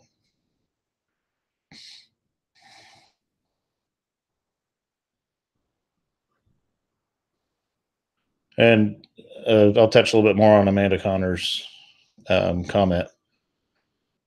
You typically won't see a hydraulic crane driving pile because it is very hard on a pinning boom to pile drive. Lattice cranes are about the only ones you'll see driving pile. Now there are some pile drivers that have isolators and stuff on them that are pinning boom safe, but I I wouldn't drive pile with the crane I operate.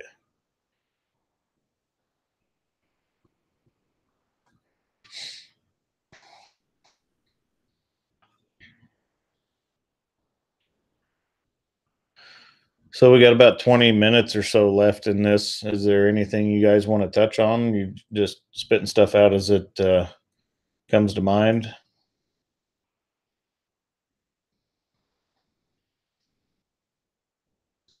Alex Williamson's adventure. He was at a construction site. They're putting a new building in. Contractor's trying to push the crane operator. Crane operator has the last word. Videos by Al. Ever used ground sonar before setting a crane? I have not ever used ground sonar. The main things I look at are I look for uneven, like if there's a funny depression in the ground, or manholes. If there's a manhole in the ground, I will get down on my hands and knees and look down inside of it to see which direction the pipes are running in and out of it, and also see how deep all the piping is that's going into a manhole, or just avoid it altogether. But sometimes you can tell by looking at the ground if there's kind of a funny depression that maybe you ought to not put a machine on it. Irishman 01. I don't know what it is in New York City, but they seem to have a lot of crane accidents. Okay, here's my theory on the New York City thing. One, they have a lot of construction all the time. So there's a lot of cranes in the area. Just that in itself, if you have more cranes, there's more possibility for crane accidents. The other is wind is very hard to calculate. And when wind hits high-rise buildings like that, it gets funneled through alleyways in between buildings. And when you take a large volume of wind and you push it into a smaller area, it speeds up. So that can have a direct effect on their crane accident ratio. So that's my theory on the New York City crane accident scenarios. Ricky Bobby, why do so many American men have massive beards? I swear to God, I watch a few series on satellite. Every man has a massive beard. So where are you located exactly, Ricky Bobby? MSL logging. Hey, how are you doing, MSL? Courier permits need to move the crane that size down the road. Yes, I have to permit if I'm leaving our local commercial zone, I have to have permits.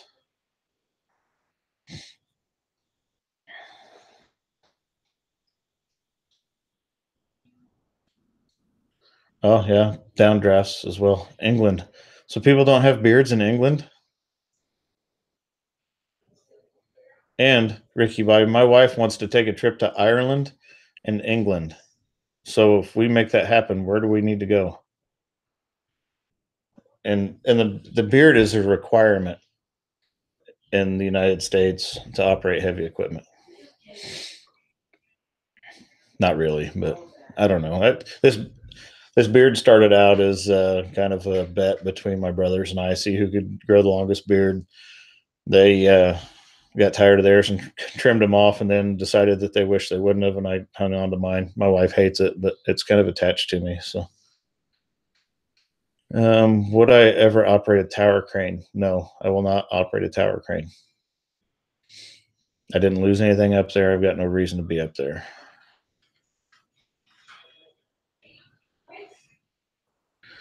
MSL logging. Send some of that rain to the Midwest. We are dry bad here.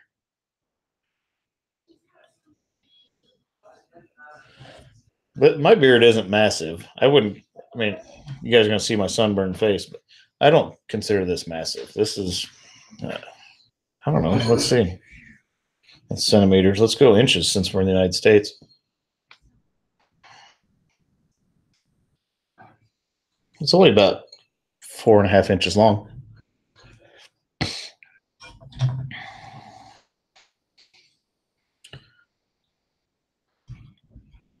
Amanda Connor, if your crane busts a hydraulic hose during a pick, does your crane have secondary pumps you can switch to, or does it go into emergency stop? Okay, if it breaks a hydraulic hose, like on the boom cylinder, actually, the boom cylinder, telescope cylinder have holding valves in them, and all of the outrigger cylinders and whatnot have holding valves. So you can cut a hose in half and it won't come down. But there's no secondary pumps to switch to, or no redundant system to go into in the event of a blown hose. The only way to correct the problem is just to replace the hose. Did it say Ireland? Yeah, I would. My wife would like to go to Ireland. She wants to see all the castles and whatnot.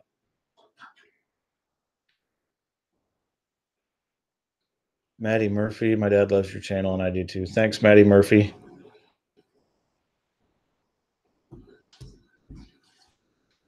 Katie Wilson, can I braid your beard? Come on. I can braid. I've never tried to braid my beard, but I'm sure. I mean, I'm sure it can happen. Yeah. Sure, a lot of beards these days. Too many TV shows with them. All right, so we'll take a quick vote. We've got 27, 20. Well, we just lost one. We got 26 people on here. Do I trim it or leave it?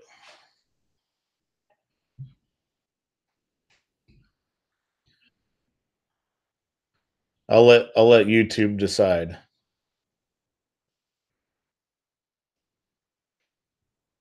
So there's one for keeping it. Katie Wilson loves beards. Videos by I'll leave it.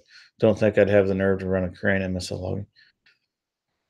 Ricky Bobby says keep it. So we got 1, 2, 3. Amanda Connor says trim. There's one for trim. Okay. Mark Morton said leave it. Okay, so trim is relative. Back where we used to live, we lived way out in the country, and my wife told me to trim a tree one day, so I cut it off ground level. That was my version of trim. So trim can be like take that much off, or it could be like take that much off.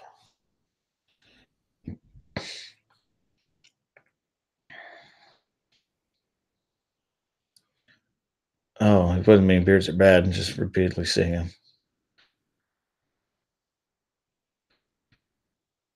I've seen some European beards where they like had it separated and like pulled off to the side. I mean, I don't know what that's all about. But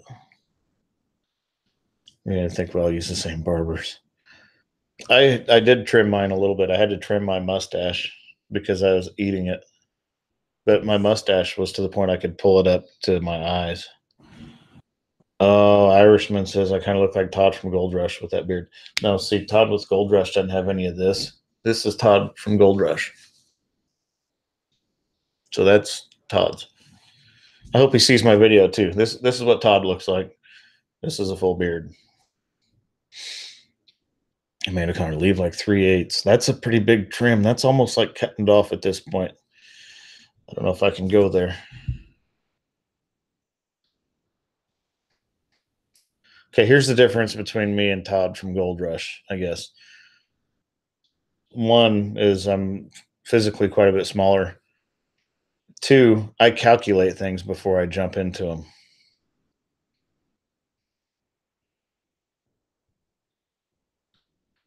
Videos by Al. Iowa has the best beard contest at State Fair every year. So do I need to go to Iowa and enter that? Iowa's my neighbor to the north.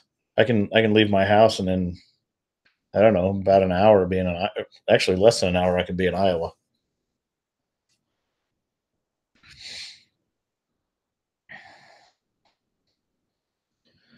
You can play Young Santa on the miniseries. Okay, so far, Irishman when I'm also a lot smarter. Des Moines, Kansas. Lester Thompson, counterbalance valves or holding valves, best inventions. No on the beard, keep it. Have a good evening. Perfect. So far the beard is staying. That's the general consensus with out of 26 people. Is the leave the beard alone is winning. Lester Thompson, my next video that's going to be coming up, I had to reseal a flow divider combiner valve on a Broderson hydrostatic drive crane. So I talk a little bit about a flow divider combiner valve. If nobody's heard about one of those, that'll be in that video.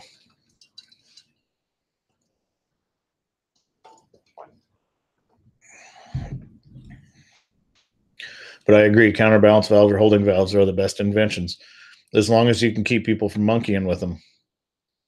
Because a lot of times people will see those and they think that they're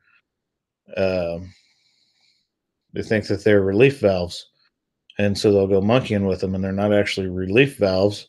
If you adjust a counterbalance valve or a holding valve, you're actually adjusting the pressure in which it opens and closes, so you can render them inoperable just with an Allen wrench. People don't understand that.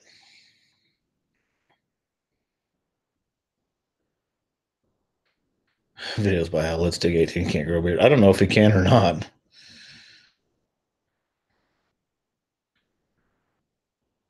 I have ever had a flat tire on the crane.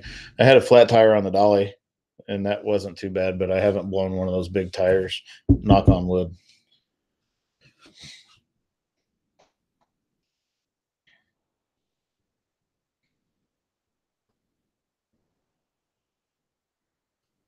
Jimmy's tractor's got counterbalance valves. Yeah, and counterbalance valves are adjustable, and you have to set them with a pressure gauge. And once they're set, you can't play with them anymore. If you take them apart, if you take them out of the system, they got to go right back where they were and should be retested again.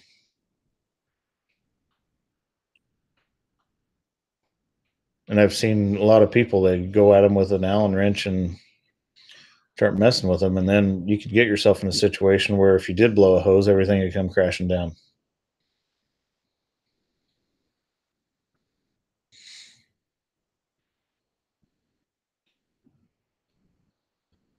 It sounds to me like Jimmy's tractor probably needs to grow a beard based on Katie's comment earlier.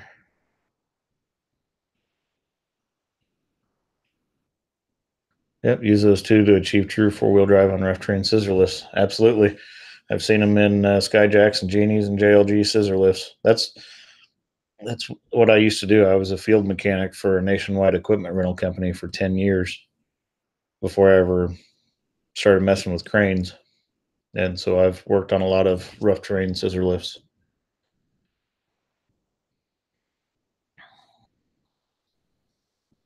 Or, oh, no, Lester and Thompson used the flow divider combiner valves for rough terrain scissor lifts.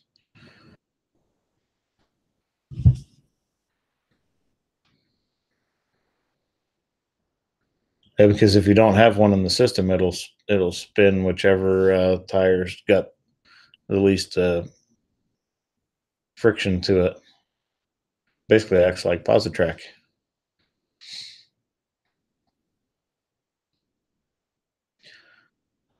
Oh, now we're getting into hydraulics and mechanics. Accumulators, Jimmy's tractor city often uses them with accumulators.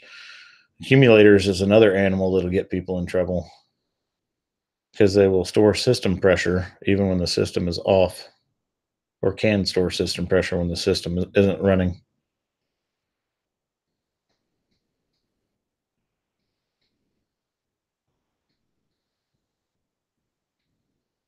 And Logger Wade had a video a while back messing with his accumulator.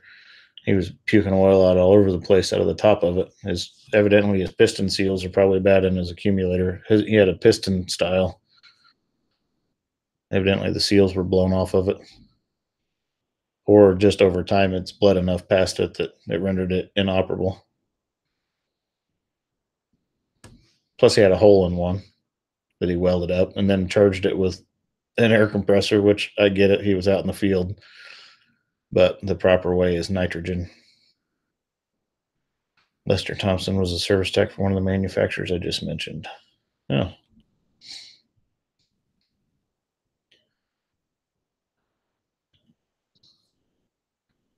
Yeah, I've worked on a lot of that aerial equipment.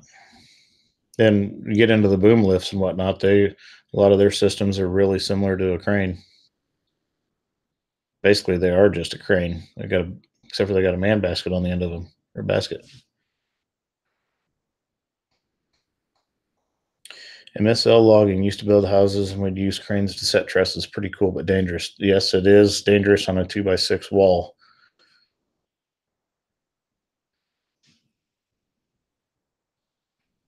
Especially over a walkout basement.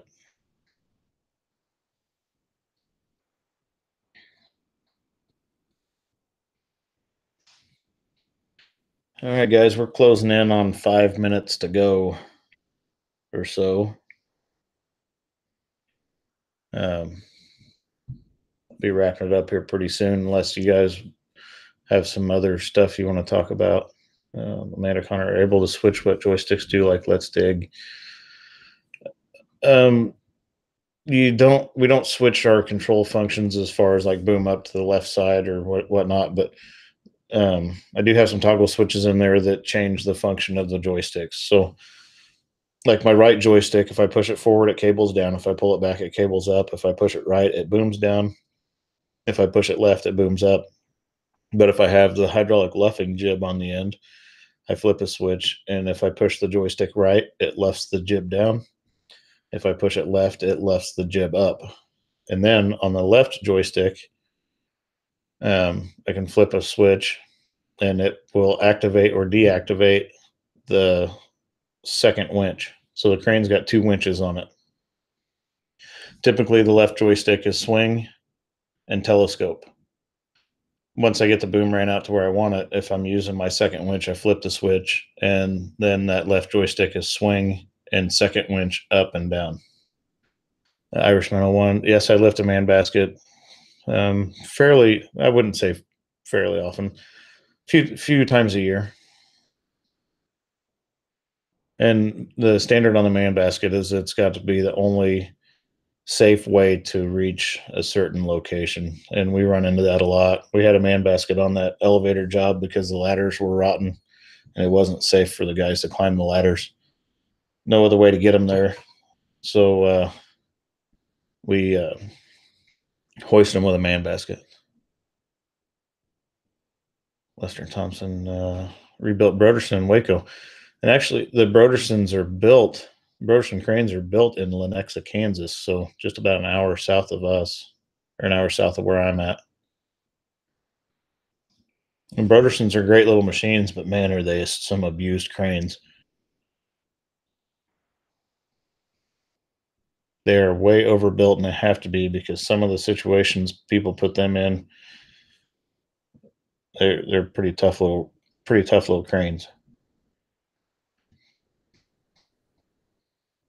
MSL logging. That logging's got to be some tough work.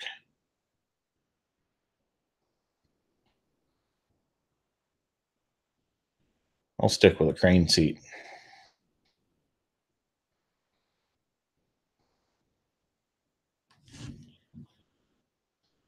Got one question. You're showing around 1.4 thousand for subs. What does your wife say now about your channel? She's still skeptical. I think she realizes now that I'm growing faster than what she thought was possible. Jimmy's tractor, that dude can crunch some numbers like none I've ever seen. But Ricky Bobby, hey, it was nice to meet you too, sort of 2 a.m. Oh, get a good night's sleep over there in England. Ricky Bobby, thanks for subscribing and jumping into chat. But yeah, back to the question of my wife. I think she's still skeptical that it would ever really generate any kind of real income, but it's fun to do it. There's worse things I could have for a hobby, and it's going to be neat in 10 or 12 or 20 years to go back and look at, a diary of my career. Plus, it also is good for my employer to use as marketing for future customers that, they can see what we're capable of doing. Irishman 01. My cab. Okay, so I'll show you on this model real quick. He asked if the cab tilts. I'm gonna try not to drop this thing. So this portion of the cab stays stationary. Oh, I gotta hold it up. So this portion of the cab stays stationary. I think that comes off, but I'm not sure. But the internal part of the cab actually rotates. So I can tilt up, or I can tilt the seat back, and all the controls will tilt back with it.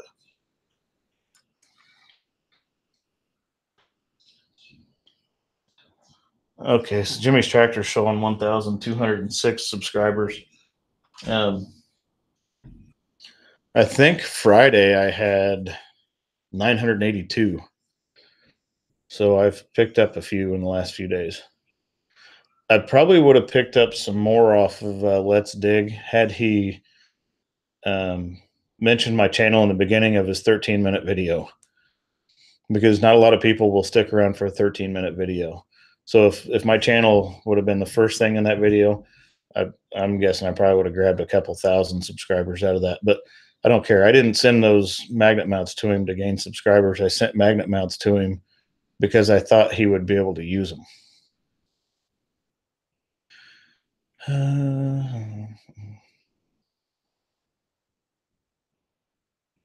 It is, but you gotta love it for sure.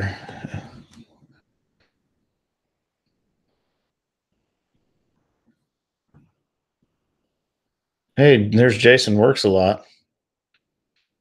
How are you doing, Jason? Daddy's Life. Hey guys. So we got some people just jumping in at 8 o'clock. I'll run it a little bit longer. We'll get some more people. Get some more people some comment time. Irishman 01, I do. I always watch the whole video. Thanks, Irishman. That actually helps, and a lot of people don't know that. Is if you click on a creator's video and you watch 2 minutes of a 10-minute video, it really hurts the analytics for that video. And YouTube promotes a channel based on the analytics that they follow. So that's watch time, number of subscribers, how fast they're gaining subscribers, and whatnot. So to watch 2 minutes of a 10-minute video, YouTube sees that and they're like, hey, that's probably not a very good video. We're not going to throw that out there for everybody else to see it. Adam Gibson, any more Alabama jokes from your daughter? No, and my daughter and I had a discussion about that after the video. But all is well in Missouri, other than it's very dry. Jason works a lot, exhausted, only one day off. Been working on a girlfriend's house, getting ready to sell, getting cleaned up, and heading to work shortly. Ooh, I'm tired as well. I didn't work 6 days straight, but we had a pretty nasty job um, pulling the boom apart on our 100-ton Tadano. We did that Thursday and Friday, and that was a beating. MSL Logging, love to get more subs. I'm gonna check your channel out, MSL Logging. I'll be honest, I haven't been over there and looked at it yet. But anybody that's commenting, YouTube's about promoting one another and helping one another. That's the only way to get your name out there. Is you just got to get your name out, and people have to promote each other. So I'd encourage anybody to go check out the people that are commenting on my videos. Daddy's Life. I don't think I've got a trending video yet. I don't know. I'm sure Jimmy's Tractor would know if I do. Lester Thompson, you're from Kansas, 5-state territory. Get on, man. It's got to run. Hey, thanks for stopping in, Lester Thompson. Big Guns. Hey, how are you doing, Big Guns? Mark Mortensen, you watching the commercials are important to your channel. And I don't have commercials yet. They'll probably be putting commercials on my channel after I get to 4,000 watch hours. Jason Works a Lot. Boom seals go bad. Actually, Jason, at the bottom of the telescope cylinder, and you'll see it in the video, the bottom of the telescope cylinder where the cylinder pins to the inside of the stationary portion of boom, there's a couple plugs on the sides right by the pin bosses, and one of those plugs was about the diameter of a number 2 pencil, had an O-ring on it that was leaking. So we had to take the entire stack or pack of boom sections out of the end of the boom, and then boom the boom up to 50 degrees or so, and then use a 20-ton bottle jack to shove the cylinder forward far enough to get to that stupid little O-ring. It was terrible. That's probably a $10,000 O-ring now. Only hurt the analytics for the type of watcher. Someone that watches all girl makeup videos, clicks off after 5 seconds, no harm. A guy that likes big trucks ain't gonna click off till the end. Alex Williamson's got a joke from her daughter. Let her rip, Alex. As long as it's family friendly. I'm keeping my channel completely family friendly, and I appreciate everybody that's been commenting. It's all been family friendly. Got one crappy video up. Going to be trying to edit first official video soon. I've been having issues with my new GoPro. Jason, I know I told you told you in a comment how I do my stuff with my GoPro. I treat my GoPro when I plug my GoPro into my computer. I treat it like a flash drive, and then I download all of the files to my photos, whatever that's on the Windows, Microsoft Windows. And you're probably using an Apple product, I'm guessing, maybe, I don't know. But I save it to my photos file, and then I take what footage I want to use for my photos file and put it in a file on the desktop, and then I import those into HitFilm Express and use that for my video editing. I even make files in HitFilm Express, so I'll have, like, if I'm using my GoPro Session and my GoPro Hero, I'll have a file for each one of those in GoPro or in HitFilm Express, and then I'll have a file for my intro, my outro, and then a file for music. About every third file gets corrupted. Have you tried a different SD card for your GoPro? Irishman, I've been on YouTube since 2006. Amanda Connor, what's the most difficult landing zone I had to deal with? That's a tough one. Probably some of the hardest are weaseling a piece in around a whole bunch of stuff. So, like, not necessarily going over and straight down, but having to go in between a bunch of things as you're working your way out. Um, that's probably the hardest because you're running so many functions. And once you do it enough, you just do it without even thinking about it. But um, that can be pretty difficult. Trying to keep the load steady while you're working in tight areas and booming down and swinging left and cabling up at the same time, and then you're still booming down, and then you got to swing right to miss something else, and so it can be kind of hectic.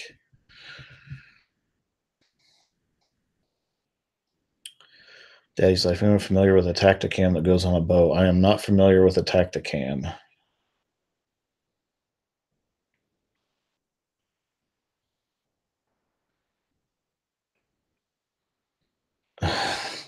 Alex Williamson's Adventures. That's a family friendly weasel joke. I'm gonna have to tell my daughter that one. My daughter's 17. She may or may not find the humor in that.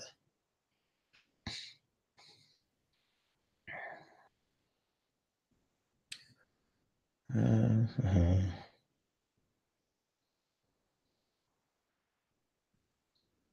Yeah, the Irishman on one of those docks didn't look easy. Actually, the docks weren't too bad. Some of it's in the blind. Once I got down over the bank, I couldn't see it, so that was in the blind. The tank under the building,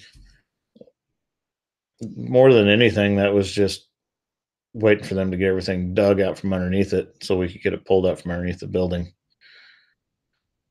Jason works a lot. Want me filming the excavations?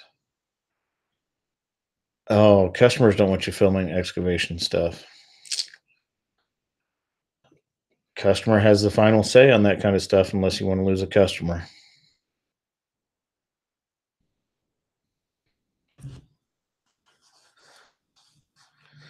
Let's see, Jason. Let me unplug my GoPro and I'll tell you what I'm using in mine. I record everything in 1080 at 30 frames per second.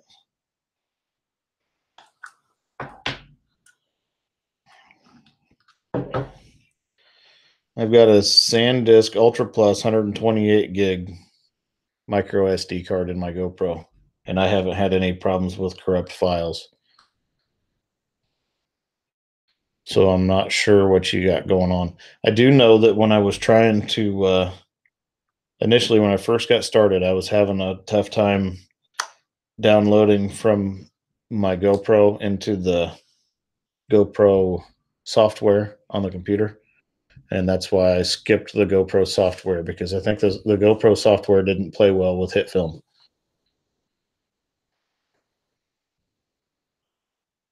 Irishman, customers always right, even when they are not, unfortunately. Now, there are times when I will tell a customer what I can and cannot do with the crane, and at that point, they don't have a choice. They have to go with what I want to do. as long as the end result is the same and the job gets done and no one gets hurt, nothing gets tore up, then it doesn't necessarily matter to me. But a lot of customers don't understand what a crane's capable of, and so I have to kind of educate them and tell them I'm going to do it my way. Oh yeah, I mean, ever been totally fooled by a job you thought would be a cake job but turned into a cluster? Absolutely. I always go into it thinking every job's going to be a pain, and about 50% of the time it is. Oh, Jason works a lot. My GoPro software doesn't play well with GoPro. Have you tried deleting your software and then reinstalling?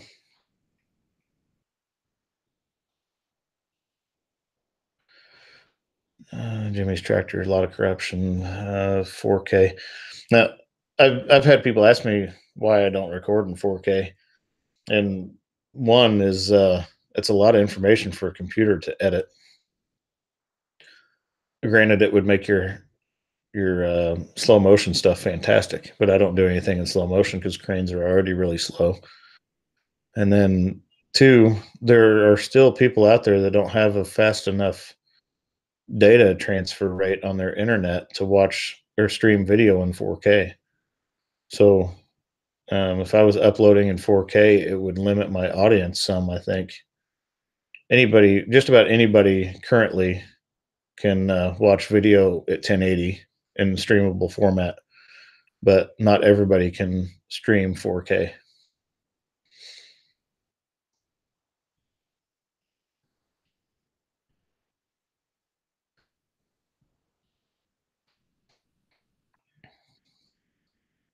So what time do you have to be at work, Jason?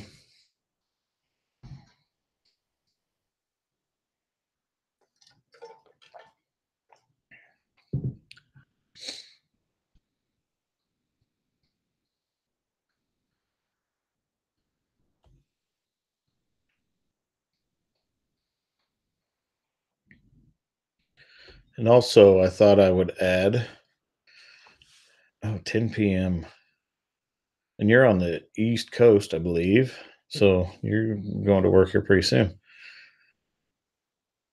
Old phones. But also, everybody, get your questions ready because I'll probably do another live stream 2 weeks from today at 6 p.m. Central Time. That seems to be 2 weeks seems to be enough time that people can get get some questions thought of and get some people together. So you can figure 2 weeks from today at 6 p.m. Central, we'll probably be back on a live stream, unless life happens. So don't be upset if I'm not, but that's my plan right now. 40-minute drive, still haven't gotten ready yet. I hope you have a DeLorean with flux capacitor in it. Oh, Jason works a lot. Forgive my ignorance. What was the big announcement? Missed the beginning. Well, you didn't miss anything too big. I'm not pregnant or anything, so there's that.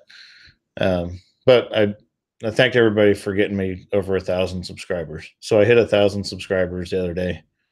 That was the big announcement. The 1,000 is the big hurdle for YouTube now. So, Amanda Connor, does anyone go out and survey the site to make sure you will fit? If we know that we're getting into and if we know we're getting into a situation where we're going to have difficulty with the crane, then I will definitely go out and look at it. And also, my boss, he tends to go out and look at sites before we venture into them. But with the advent of technology, with Google Earth and whatnot, it is fairly helpful on some cases. A lot of times it's not up to date enough, but if it's a facility that's been there for 10 or 12 years, then sometimes we'll just use that and see what we got when we get there. Videos by I'll have Alex go live next Sunday. Alex, I'm going to let Alex run his channel however he wants to run it, but if he wants to alternate every other Sunday, that would be fantastic. I kind of felt bad because, like I said, I was fishing yesterday and he called me. And when we both found out we were doing a live stream at the same time, he said, I'll wait till yours is done. I'm like, really? But so maybe me and Alex need to get together and figure that out. We'll alternate weekends. Katie Wilson, 2 weeks while I watch in the meantime. I'll post some video in between now and then, but I probably won't live stream for 2 weeks. Thanks for the congratulations, Jason. And Jimmy's tractor DeLoreans weren't all that fast. True story, DeLoreans were not all that fast. Oh, you got a 750 horse all-wheel drive at the wheels horsepower Evo that's currently blown up. Um, do you know why your 750 horse all-wheel drive Evo or at wheel horsepower Evo is blown up? It's because it's got 750 horsepower.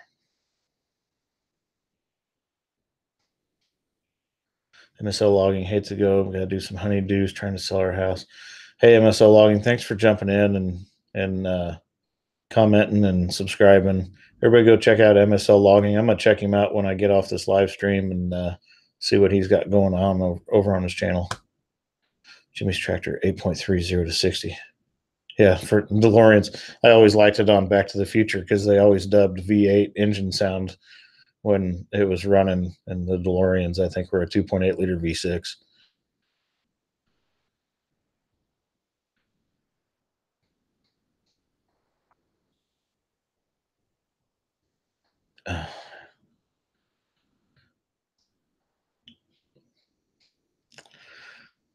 So I'm assuming that's a Lancer Evo. You're going to shove 1,000 horsepower through all four tires of that poor little Mitsubishi Lancer?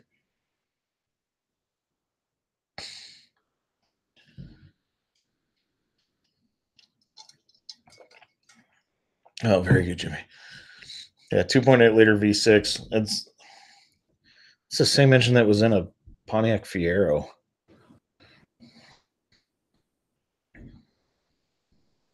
And the V6 Camaro. The early V6 Camaro. 80s V6 Camaros. Look, is it left? Couldn't transfer enough heat from valve to head. Uh-oh. Yeah, that's no good.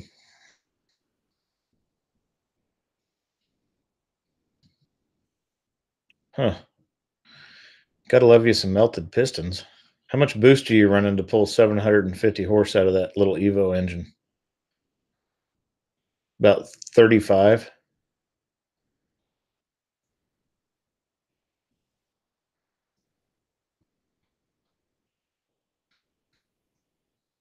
Three Nissan Skyline engines building 1,000, 1,200, 1,500 horse each. That's crazy. Hmm.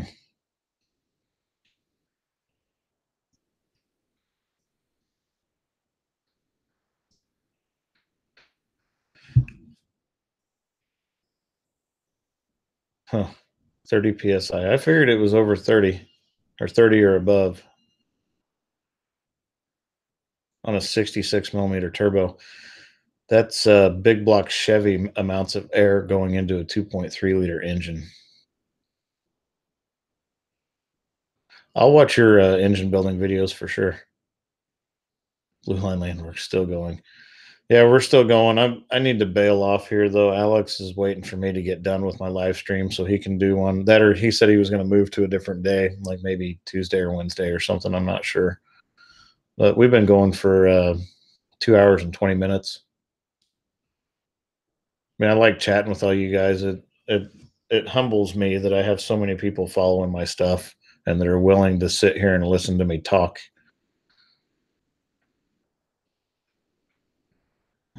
Katie Wilson. Good night, Katie Wilson. Make Jimmy grow a beard. Jimmy's tractor needs to grow a beard. So those that don't know, Jimmy's tractor, his wife is Katie Wilson. My Colorado needs a bigger motor, barely over 60 with the AC on. Chevy Colorado is a good platform to put a small block Chevy in. Jason, we're a smaller turbo trying 40 psi reaching it. Shoo. Even girls watch.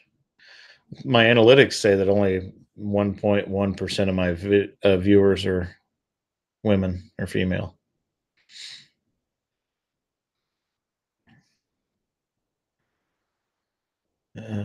Turk, his Cummins only pulls 30 psi and it's a 6.7.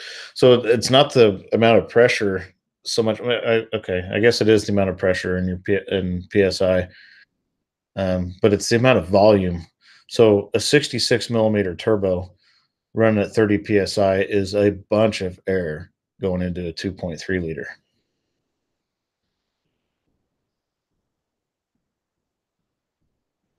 If my channel blew up. Blue Line Landworks, actually, if you talk to Jimmy's tractor, he said my channel's been blowing up for the last few months. He he is an analytics guru. I jokingly tell a few people that his numbers crunching ability is maybe only rivaled by Rain Man. And he follows my analytics and watches it and has been pretty instrumental in helping me learn that part of it. And I don't remember what it was. He said something like 1,800% growth or something over a certain amount of time, and 200 to 300% growth year over or month over month. So correct me if I'm right, but or correct me if I'm wrong, Jimmy's tractor. But wasn't your prediction something like 100,000 subs in a year and a half or something?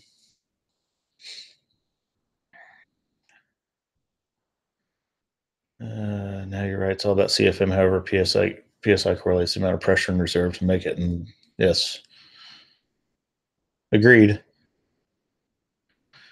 But boost is only created when the cylinders can't eat all of the air that's being created by the turbo. That's where your boost is basically generated. Now, if you're running 2,000 CFM of air into that engine with 30 psi of boost, you have a whole bunch of air left in reserve.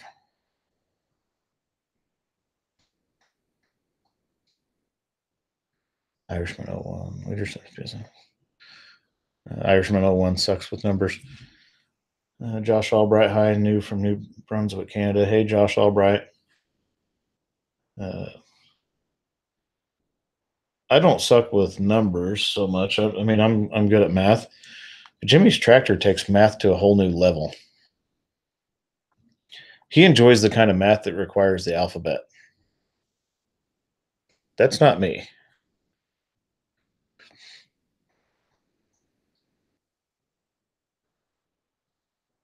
Jason works always wanted to get some work done to a delete dual.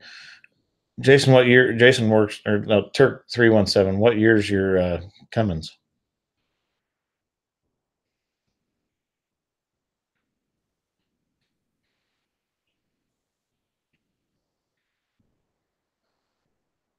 Because my truck's a 2014. I've got the 6.7 Cummins in it also with he's got 2015. And you went with the handshaker, went with the old 6-speed manual. And I don't mean that condescendingly, but it's um, the manual transmission has a lot less horsepower and torque than the automatic, just for the simple fact they don't want you spitting the U joints out on the ground with manual transmission. With the automatic, they can do the programming to roll the power on a little softer, so they actually let you have more of it.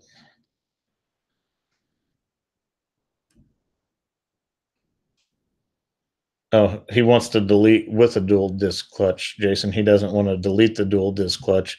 He wants to delete all of his emissions and put a dual disc clutch in it.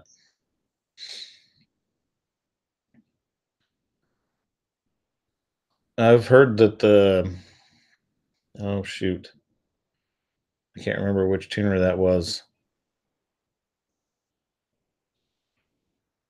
EFI Live maybe is good for the Cummins.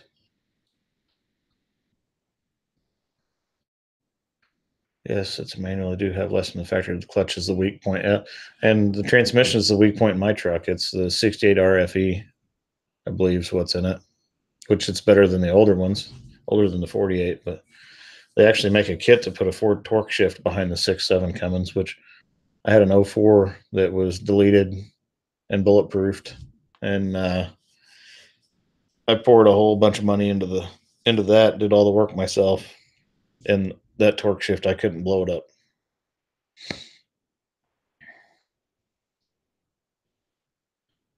Irishman, do you think my Colorado would support a Detroit?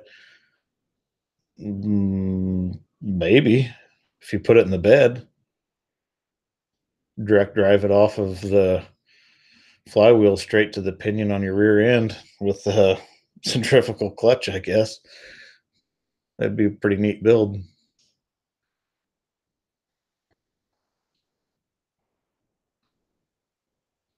Jason works like Jimmy. That's cheating. What's cheating? Putting the torque shift behind the Cummins?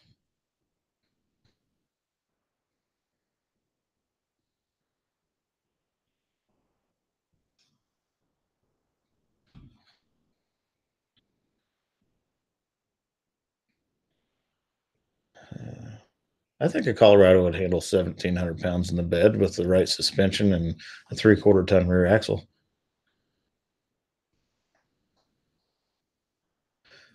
At some point, I would like to delete mine as well, but I'm not going to turn it up. I just want to do it to get rid of all of the issues that people have with. I mean, diesel engines weren't made to re-ingest their exhaust, especially when you have a variable geometry turbo and you have an air heating grid in the intake. The soot coming out of a diesel engine will destroy the inside of a diesel engine when it reheats it.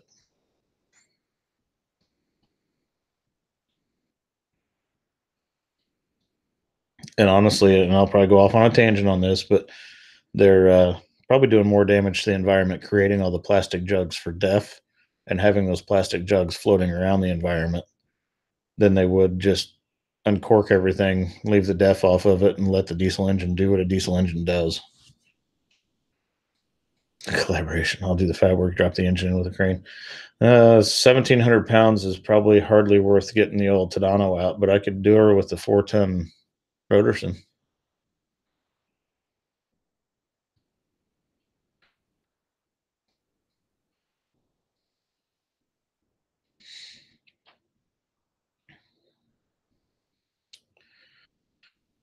All right, everyone. I know we got 21 people watching, and I appreciate that greatly. But it is almost 8:30 on my Sunday evening. So let's see. Amanda Connor, I'm gonna throw one last answer out there on this question. This is Amanda Connor's question. Is there anything I would like to change or upgrade in the crane? One is I'm going to tint the windows on the crane portion. I'm going to tint them with mirror tint, just because it reflects the most light for the. I don't want dark tint, so I can still see out when it's dark outside. So mirror tint reflects the most sunlight while still being the most see through. And then I would like to find a company that would delete the emissions on the crane, just for the simple fact we had to fly a guy in from Houston last year to get it at a D rate because the DEF system quit working. Oh, Jason works out. We don't go viral with a 410. Think outside the box. That's true. I didn't think of that. So we need to put the engine in the back end of that Chevy Colorado from 249 feet away with the Tadano. That would make a good video.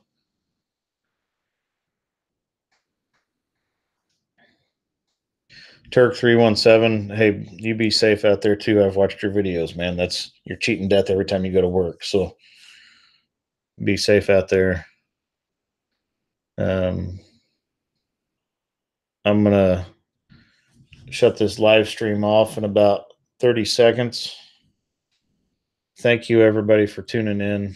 Thanks everybody for getting me over 1,000. I mean, that I'm humbled. I'm honestly humbled, and I'm honored to make videos for you guys. One of the comments I got from someone is, I can't believe how many video views you get when you post a video. So I have a very engaged audience, and for that, I'm very thankful. I'll keep producing the content as long as you guys keep watching it. If you made it this far into it and you're not a subscriber, by all means, click like and subscribe. I encourage everybody to try to watch videos all the way through. I know it doesn't always happen, but it helps us out. Do another live stream 2 weeks from today at 6 p.m. Central. And with that, Jimmy with To the Top Crane is out.